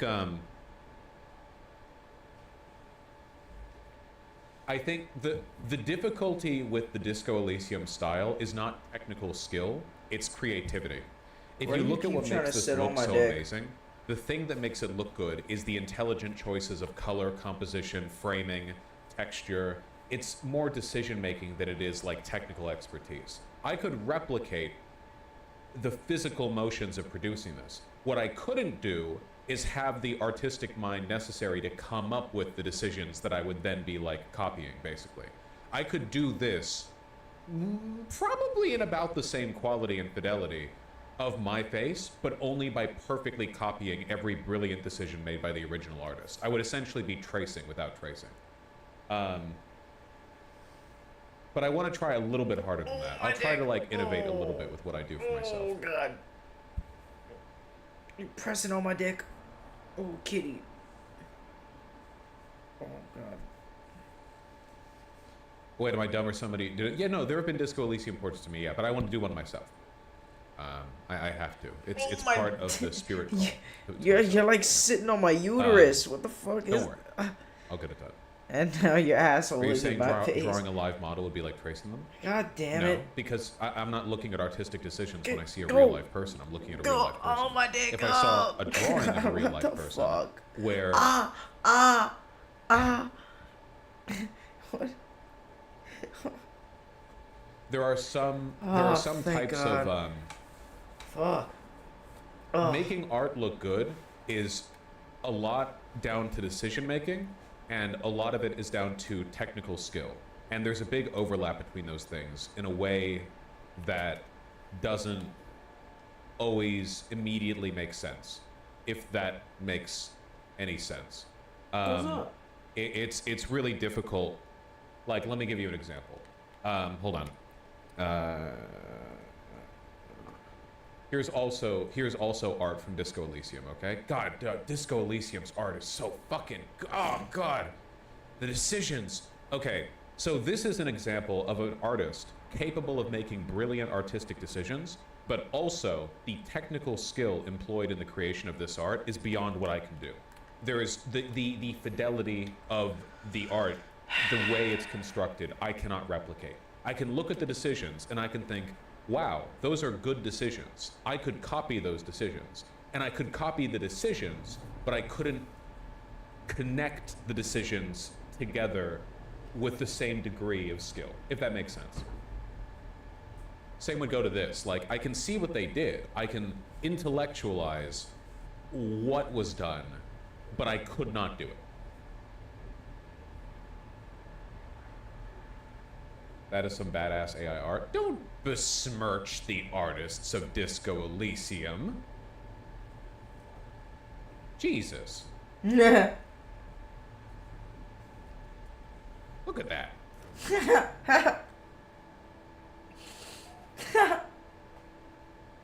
Ban that guy? Yeah, I should. I should. They deserve it. They deserve worse. A lot of this is also brushwork. Yeah, having a good set of digital brushes is also very important.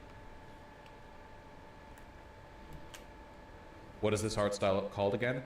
To paint a broad brush, literally. Impressionist. Also, guys, notice how there's a nicer drop shadow on the text? You can thank White Nervosa for that. Previously, I had just been replicating the text, making it black, and then offsetting it slightly. But White Nervosa, in the text code, just added a good drop shadow without needing an OBS plugin, which is what most people use. So now there shouldn't be any weird disconnects between the shadow and the text itself. It was a weirdly difficult problem to solve. There's literally CSS code for that. No, I know. But we tried, and it was being fucky. But now it's not. Okay, I think we joined the call now. We're going to talk with Jen Perlman for an hour. What was here? And after that, we're going to be doing segments, okay? Got a lot to talk about. Was this the salvageable data?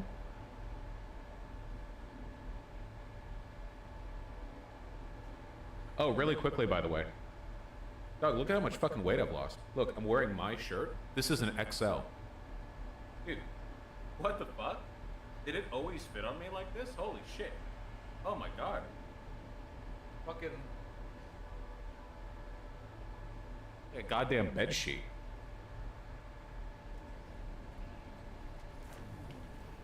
He's wasting away. Yeah, he's dying. How'd you lose the weight? Air fried chicken nuggies.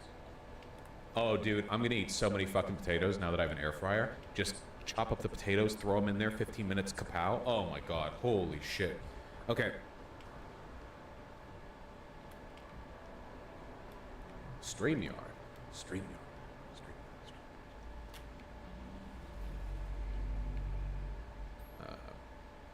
Start virtual camera, got that. Mic's working, double check, because these things tend not to work. I could buy 3, that's good enough.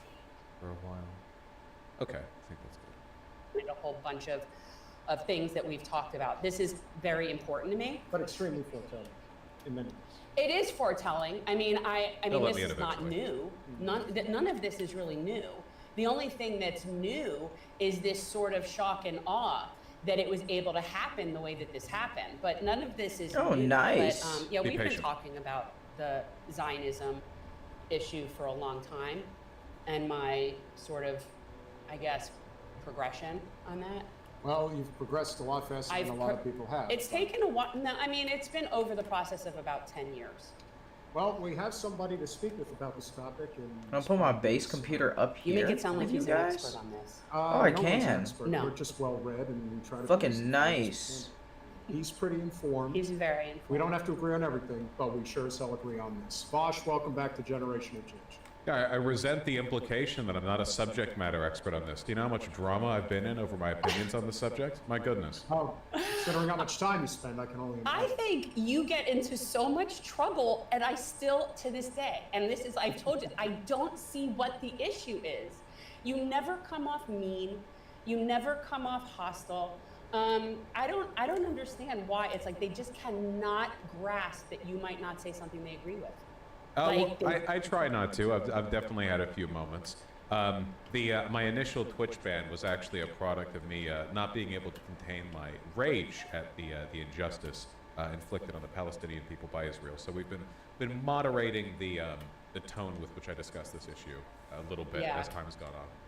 Yeah, well, we got demonetized not that long ago, which was kind of sad for us because it wasn't like we were making big money, but we were at least able to have something.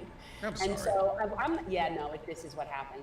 But this is always one of those issues that is very, let's just say the algorithm is not friendly to us. It does not like the subject matter and how we cover things. But I recall you did something that was very impressive to me a while back, which was when you did like a huge fundraiser for Palestinian children. And I was very, very impressed with both your ability to raise that kind of money by playing video games for nonstop, however long that was, but just that this is your take. And I'm curious where you came to that. Because I'm tribe, so I was raised very Zionist, and it's taken me a while to get to where I am. But so I'm kind of curious, where you came to this is obviously important to you. Yeah, well, I actually, I grew up in Beverly Hills. That's my proletarian origin story. Beverly Hills, of course, is full of Persian Jews, but they're not the hyper-Zionist kind of Jew for the most part because they're Persian Jews. They, a lot of them came over after the Iranian Revolution, and as a consequence of that, there's like a very slight cultural shift that's evident, I think, in issues relating to Israel. Most of the Jewish kids that I grew up with was because, like, my higher friend circle, like everyone I knew, basically, Israel just didn't come up that much. Not just because you only talk politics so much when you're a kid, but also because to a lot of them it seemed like this kind of like tangential thing, like this side issue, like, oh, maybe it's fine, maybe it's not. There were only a couple of people who I remember being sort of obnoxious. Be patient.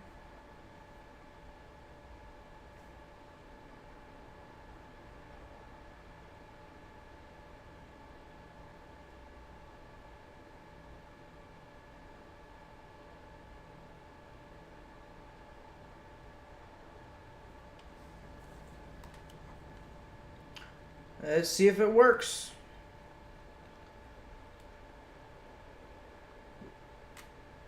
What up, bitch? Give me some salvageable technology.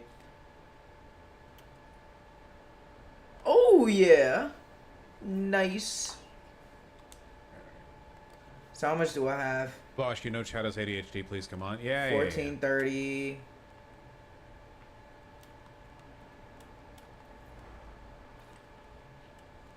Lex Friedman Netanyahu interview. Watch it. Why? I hate Lex Friedman, dude.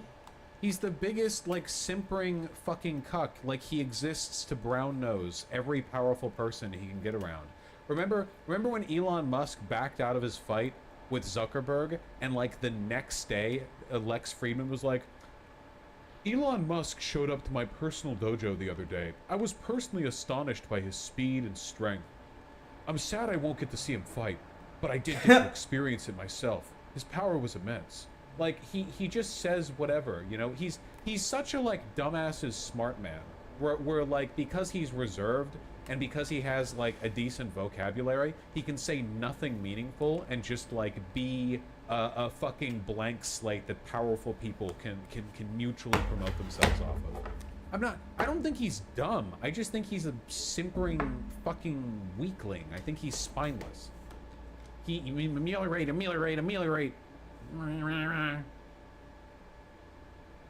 Yeah, unlike Joe Rogan, he's not even like a 5-foot tall MMA gremlin, right? If I wanted to watch, like Lex Friedman is like the 5 IQ point higher variant of Joe Rogan, but without the weed and without the 5 feet tall and without the MMA gremlin.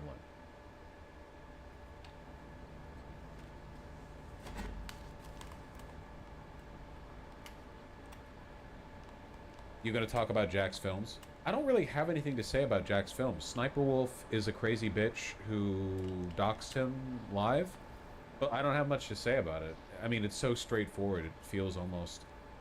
Hold on. How many minutes of content did Moist Critical manage to wring out of the most obvious and straightforward fucking event in YouTube drama history?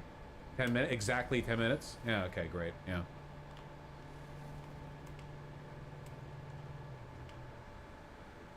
Yep, 10 minutes 13. There we go. 5 million views. I genuinely don't know how he talked about it for that long. probably by talking about like the entire context of the situation, but I don't know the entire context of the situation. The only thing I know about Sniper Wolf is that she had that like fat gamer boy BF for a while, and then he cheated on her, and everyone was like, bro, how are you gonna cheat on Sniper Wolf while you look like that?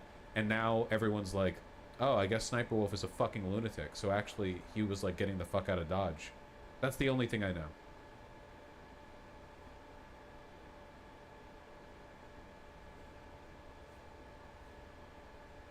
Says after spending whole ass streams talking about chairs. Yeah, but I had thoughts on the chairs. I don't really have thoughts on the Sniper Wolf thing, sorry.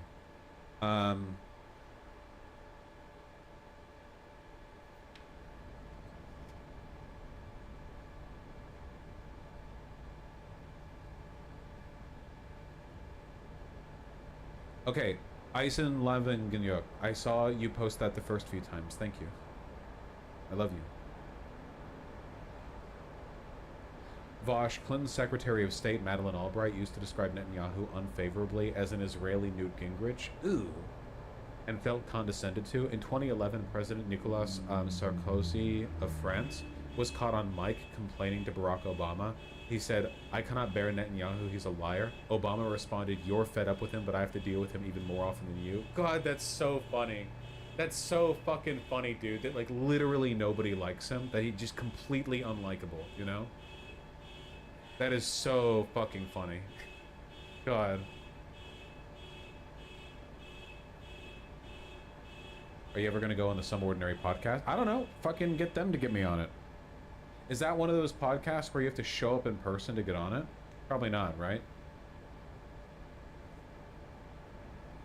No? Thank God. Keep me from leaving my house. Dude, I'm telling you, this whole, like, modern trend of every podcast having to be in person is just, like, it's literally just, like, post-pandemic, I'm desperate to get out of the house. Let me, like, take a 3-day vacation / business trip to go do whatever the fuck. You know, it's so dumb.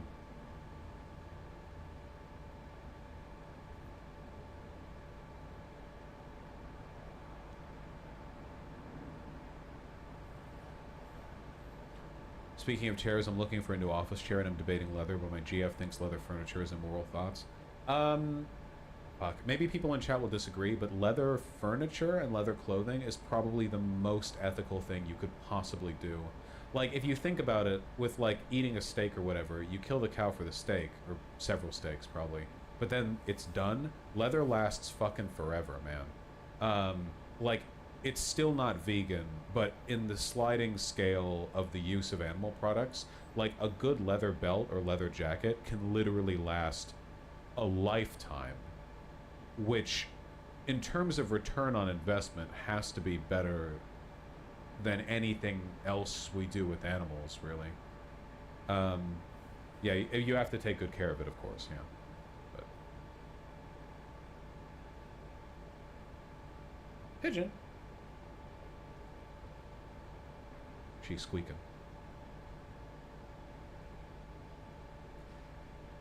Even Nixon didn't like Israel because it forced his hands regarding nuclear threats. Operation Nickel Brass.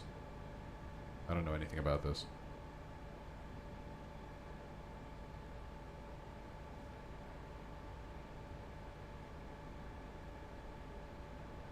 How does that be equal being ethical? Does that make it ethical, though? I mean, nothing we buy is ethical.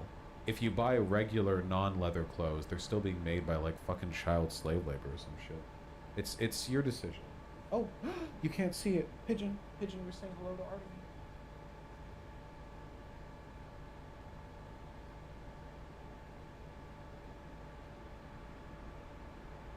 You're so weird looking.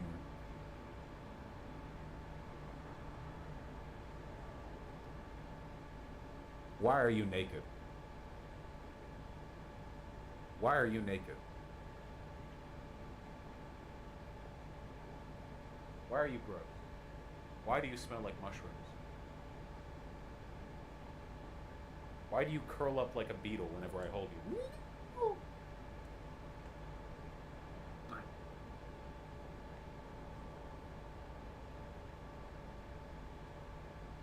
Careful, Pigeon. This chair doesn't have a back. Not a...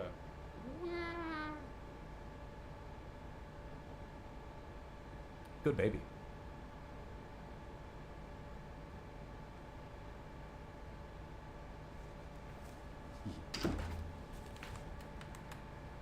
What's with all the spots on Pigeon? They're fine. Sometimes hairless cats are like this. Has Pigeon gotten more rotund? Yeah, but she's a healthy weight according to the vet, so. Excuse me.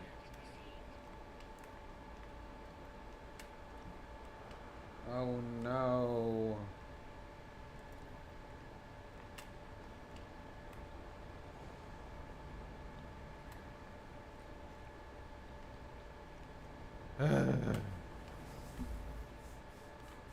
How much each of your cats weigh? Artemis 20 pounds. Pigeon's like 10. Ruben's probably like 3. I don't know. He's still growing.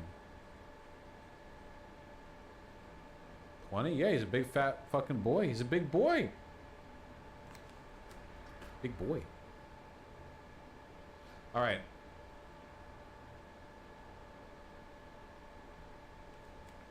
Mindstone people, we already covered it. Can you confirm if this is true? Yeah, this is the last thing that I was going to talk about this stream. I'm just so fucking out of it. Okay.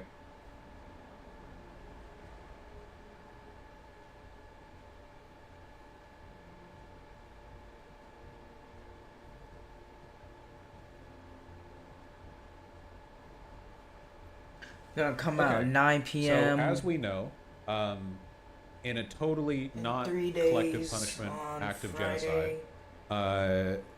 the IDF ordered all Palestinians north of the Wadi Gaza, which is a river valley, to evacuate to the south. Presumably because the IDF is planning to march down across Gaza City like a gigantic iron wave of retribution. Why are they doing this? Because they're evil. Whatever. Let's not focus on that. So they ordered 1.1 million people, the occupants of this light red area, to go down here. They had 24 hours to do it. Now, this is obviously in and of itself a war crime, mass exodus, ethnic cleansing. There's no way to get people to move that quickly. They didn't have water. They didn't have power. They didn't have internet. Now, recently, in a clear act of us meeting a very high bar, Biden seems to have pressured Israel into resuming water delivery down to South Gaza. So you still have to flee. We're still doing the 1.1 million people fleeing thing. We're still doing that. And down here now there will be water. Considering the fact that humans will die without water in like a few days, it doesn't take that long. I don't know what else they were planning. Like, I guess Biden had to explain that to Netanyahu. Like, he had to be like, they will literally all die anyway. It was like, what? So now there will be water here. Right. That's great, you know? So they only went like 2 days without water and are still doing a gigantic forced exodus, blah, blah, blah. Right. Another interesting piece of intel is that even though apparently people are complying with this grand evacuation, because what other fucking choice do they have, really? You know, what are they going to do? The Israeli people, or I guess I should say the IDF, rewarded Palestinians for their What the gracious fuck? compliance. Oh, that thing. By airstriking the That ergot looks pretty corridor cool. along which they were headed south. Yeah, this thing tricked So the fuck keep out. in mind, again, because I want this to be clear, we've talked a lot about Russia. What a piece of dog shit. Russia does a lot of Can't believe you're flying that around. These artillery strikes You're proud are to not fly that very around. carefully aimed. When Russia attacks civilian targets in Ukraine, which they've done plenty, you know, it's not like Russia's artillery striking a specific building. It's more like they're indiscriminately attacking a city without consideration for where the shells land. For the most part, the attacks on civilians You aren't had the same so exact much shit as that targeted fucker as down they there. are accepted and incidental. Sometimes they do so deliberately, but even then, it's not like they're very accurate. Ooh, with B. it. Israel, however, uses modern Western munitions, which can pinpoint No individual thanks. apartment It's a blocks. piece of shit. The weapons that Israel uses always hit where they are meant to. We can never accept like accidental deaths as an excuse here or whatever.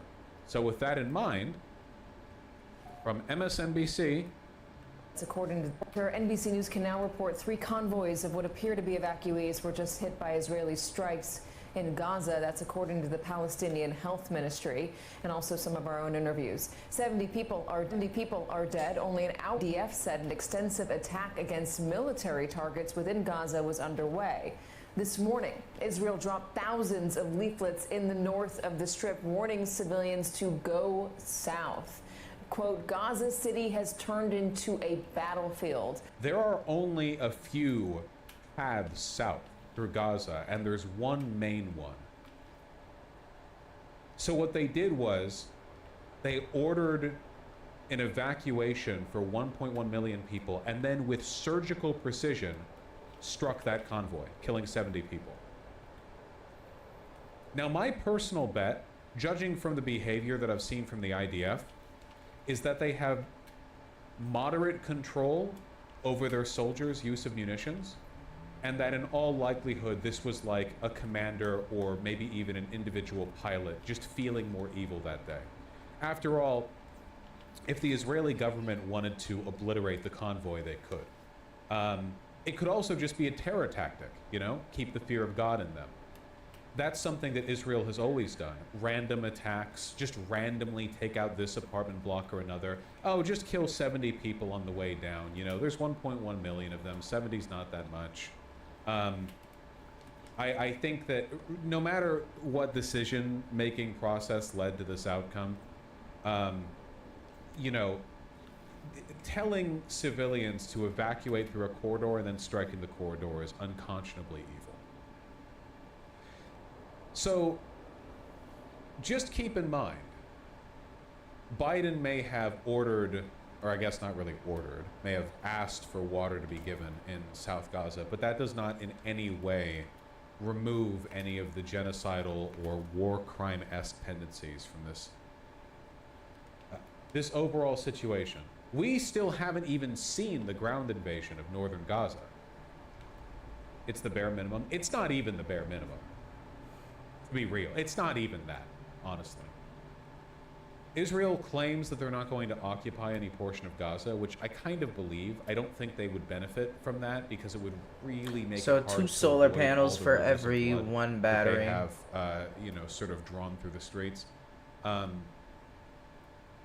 But we still don't know how the actual ground invasion is going to What go. a We're just gonna have to shitty find ass out. ship. The culture of reporting right now is so fucked. When it comes to like the specific behaviors of Israel, what exactly? Ooh, they're A-class. doing. It's like, pretty good. Holy shit. That Got an Reuters A-class guy, ergot. multiple Not as good as mine. journalists have been murked by Israel already. But Good damage potential. that let me see if I can find it. I need cargo space. This guy? Yes, Kitty, what up? Why am I blocked by this person? What's up? Yeah, this insane. The Reuters put out a statement saying, yeah, one of our journalists died somehow, and then they put out the article, killed in Lebanon in missile fire from direction of Israel. What are you doing? Do they have a fucking gun to your head in the editor's room? Are you insane? This is unironically like bullet from direction of cops.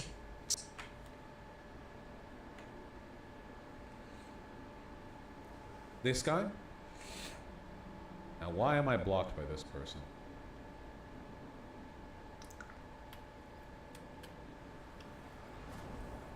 Yeah, this insane. The Reuters put out a statement saying, yeah, one of our journalists died somehow, and then they put out the article, killed in Lebanon in missile fire from direction of Israel. What are you doing? Do they have a fucking gun to your head in the editor's room? Are you insane? This is unironically like bullet from direction of cops, but it's their journalist. This guy was this is their guy.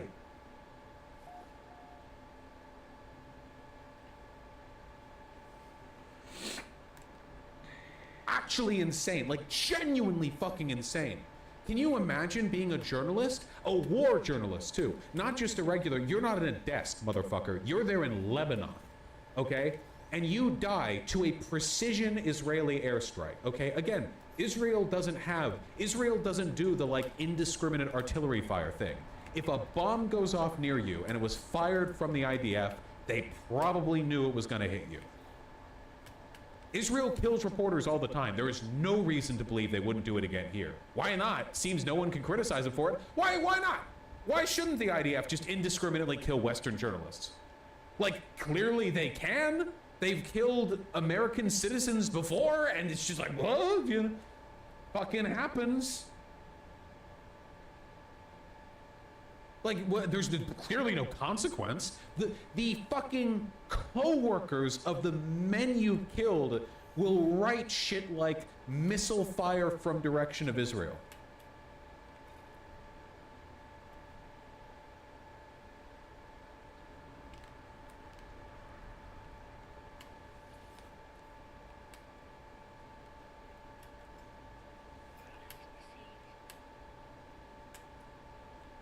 BBC journalist held at gunpoint by Israeli police. Yeah, in case anyone is wondering on a reminder as to why I didn't take up the PCRF's offer and visit the Gaza Strip, this is the reason why. The IDF just kills people. The IDF, they will just kill people. There are multiple instances of inarguable, objective murders of Western journalists. I don't really think they would get me. Well, now they might. Fucking who knows? Multiple instances of that happening, and it's just like, they just do it.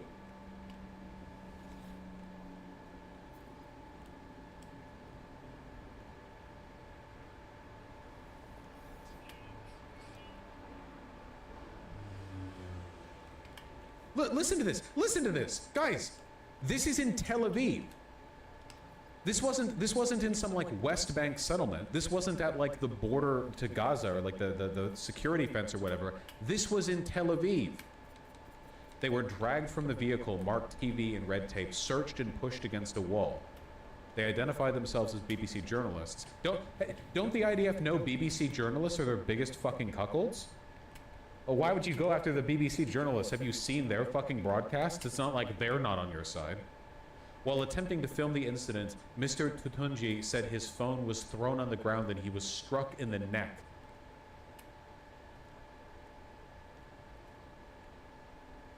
If this happened in any other country, if there were Western journalists that were present in Turkey or in India or in China or whatever else, and shit like this happened,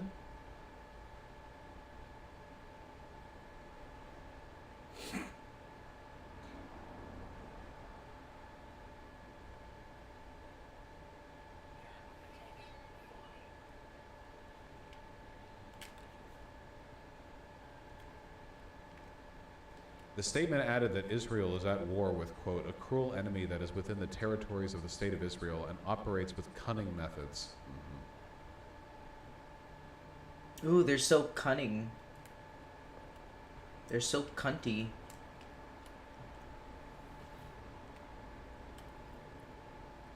Alright, that's enough of this nonsense. I have to get out more soon. It's Sunday today, right? I can't even bother my fucking provider. Ugh. Hold on. Oh dear.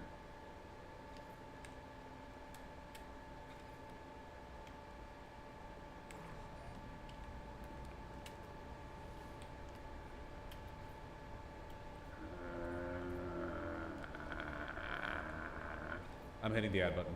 I love you all very much. Subscribe to the channel. I'm gonna read donos. Okay, I'm reading them quick too.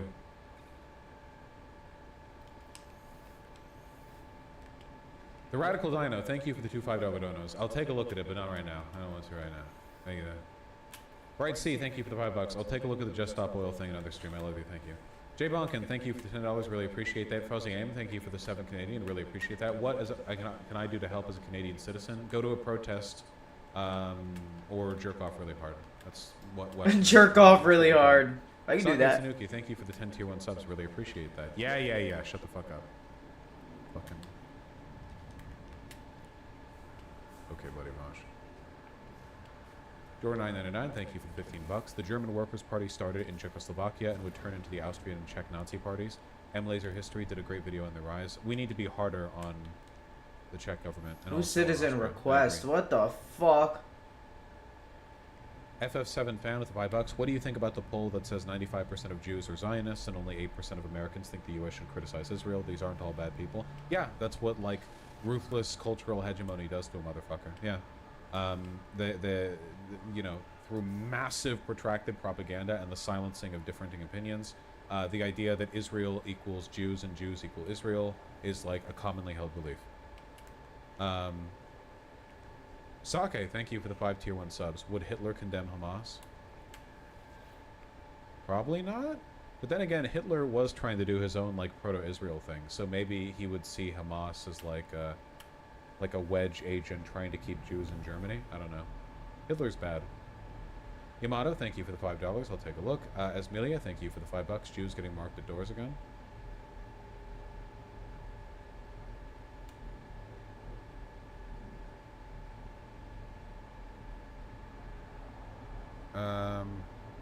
Yeah, it's probably bad. Shouldn't do the Star of David on people's houses.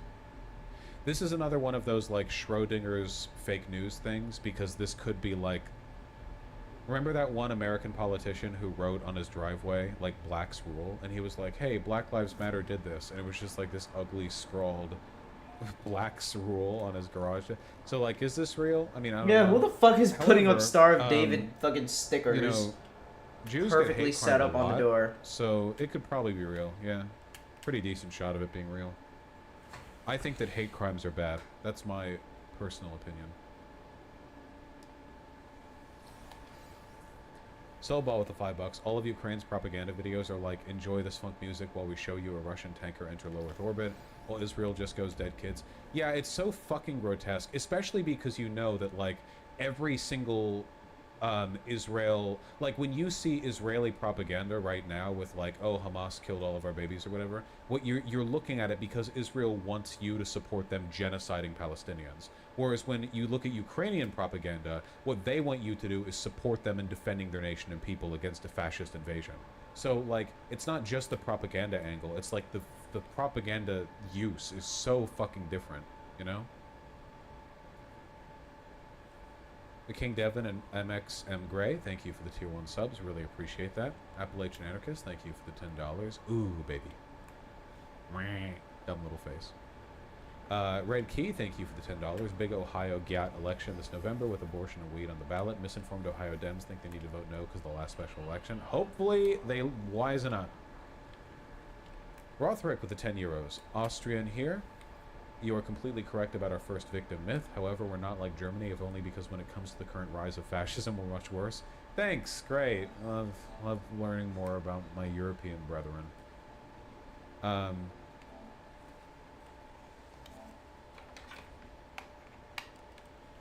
Coffee Lover and T King, thank you for the 5 both. Really appreciate that. Abyssal Grass, thank you for the $5. I propose a 3-state solution, Palestine, Israel, and we turn Jerusalem into our world's equivalent of Revachol.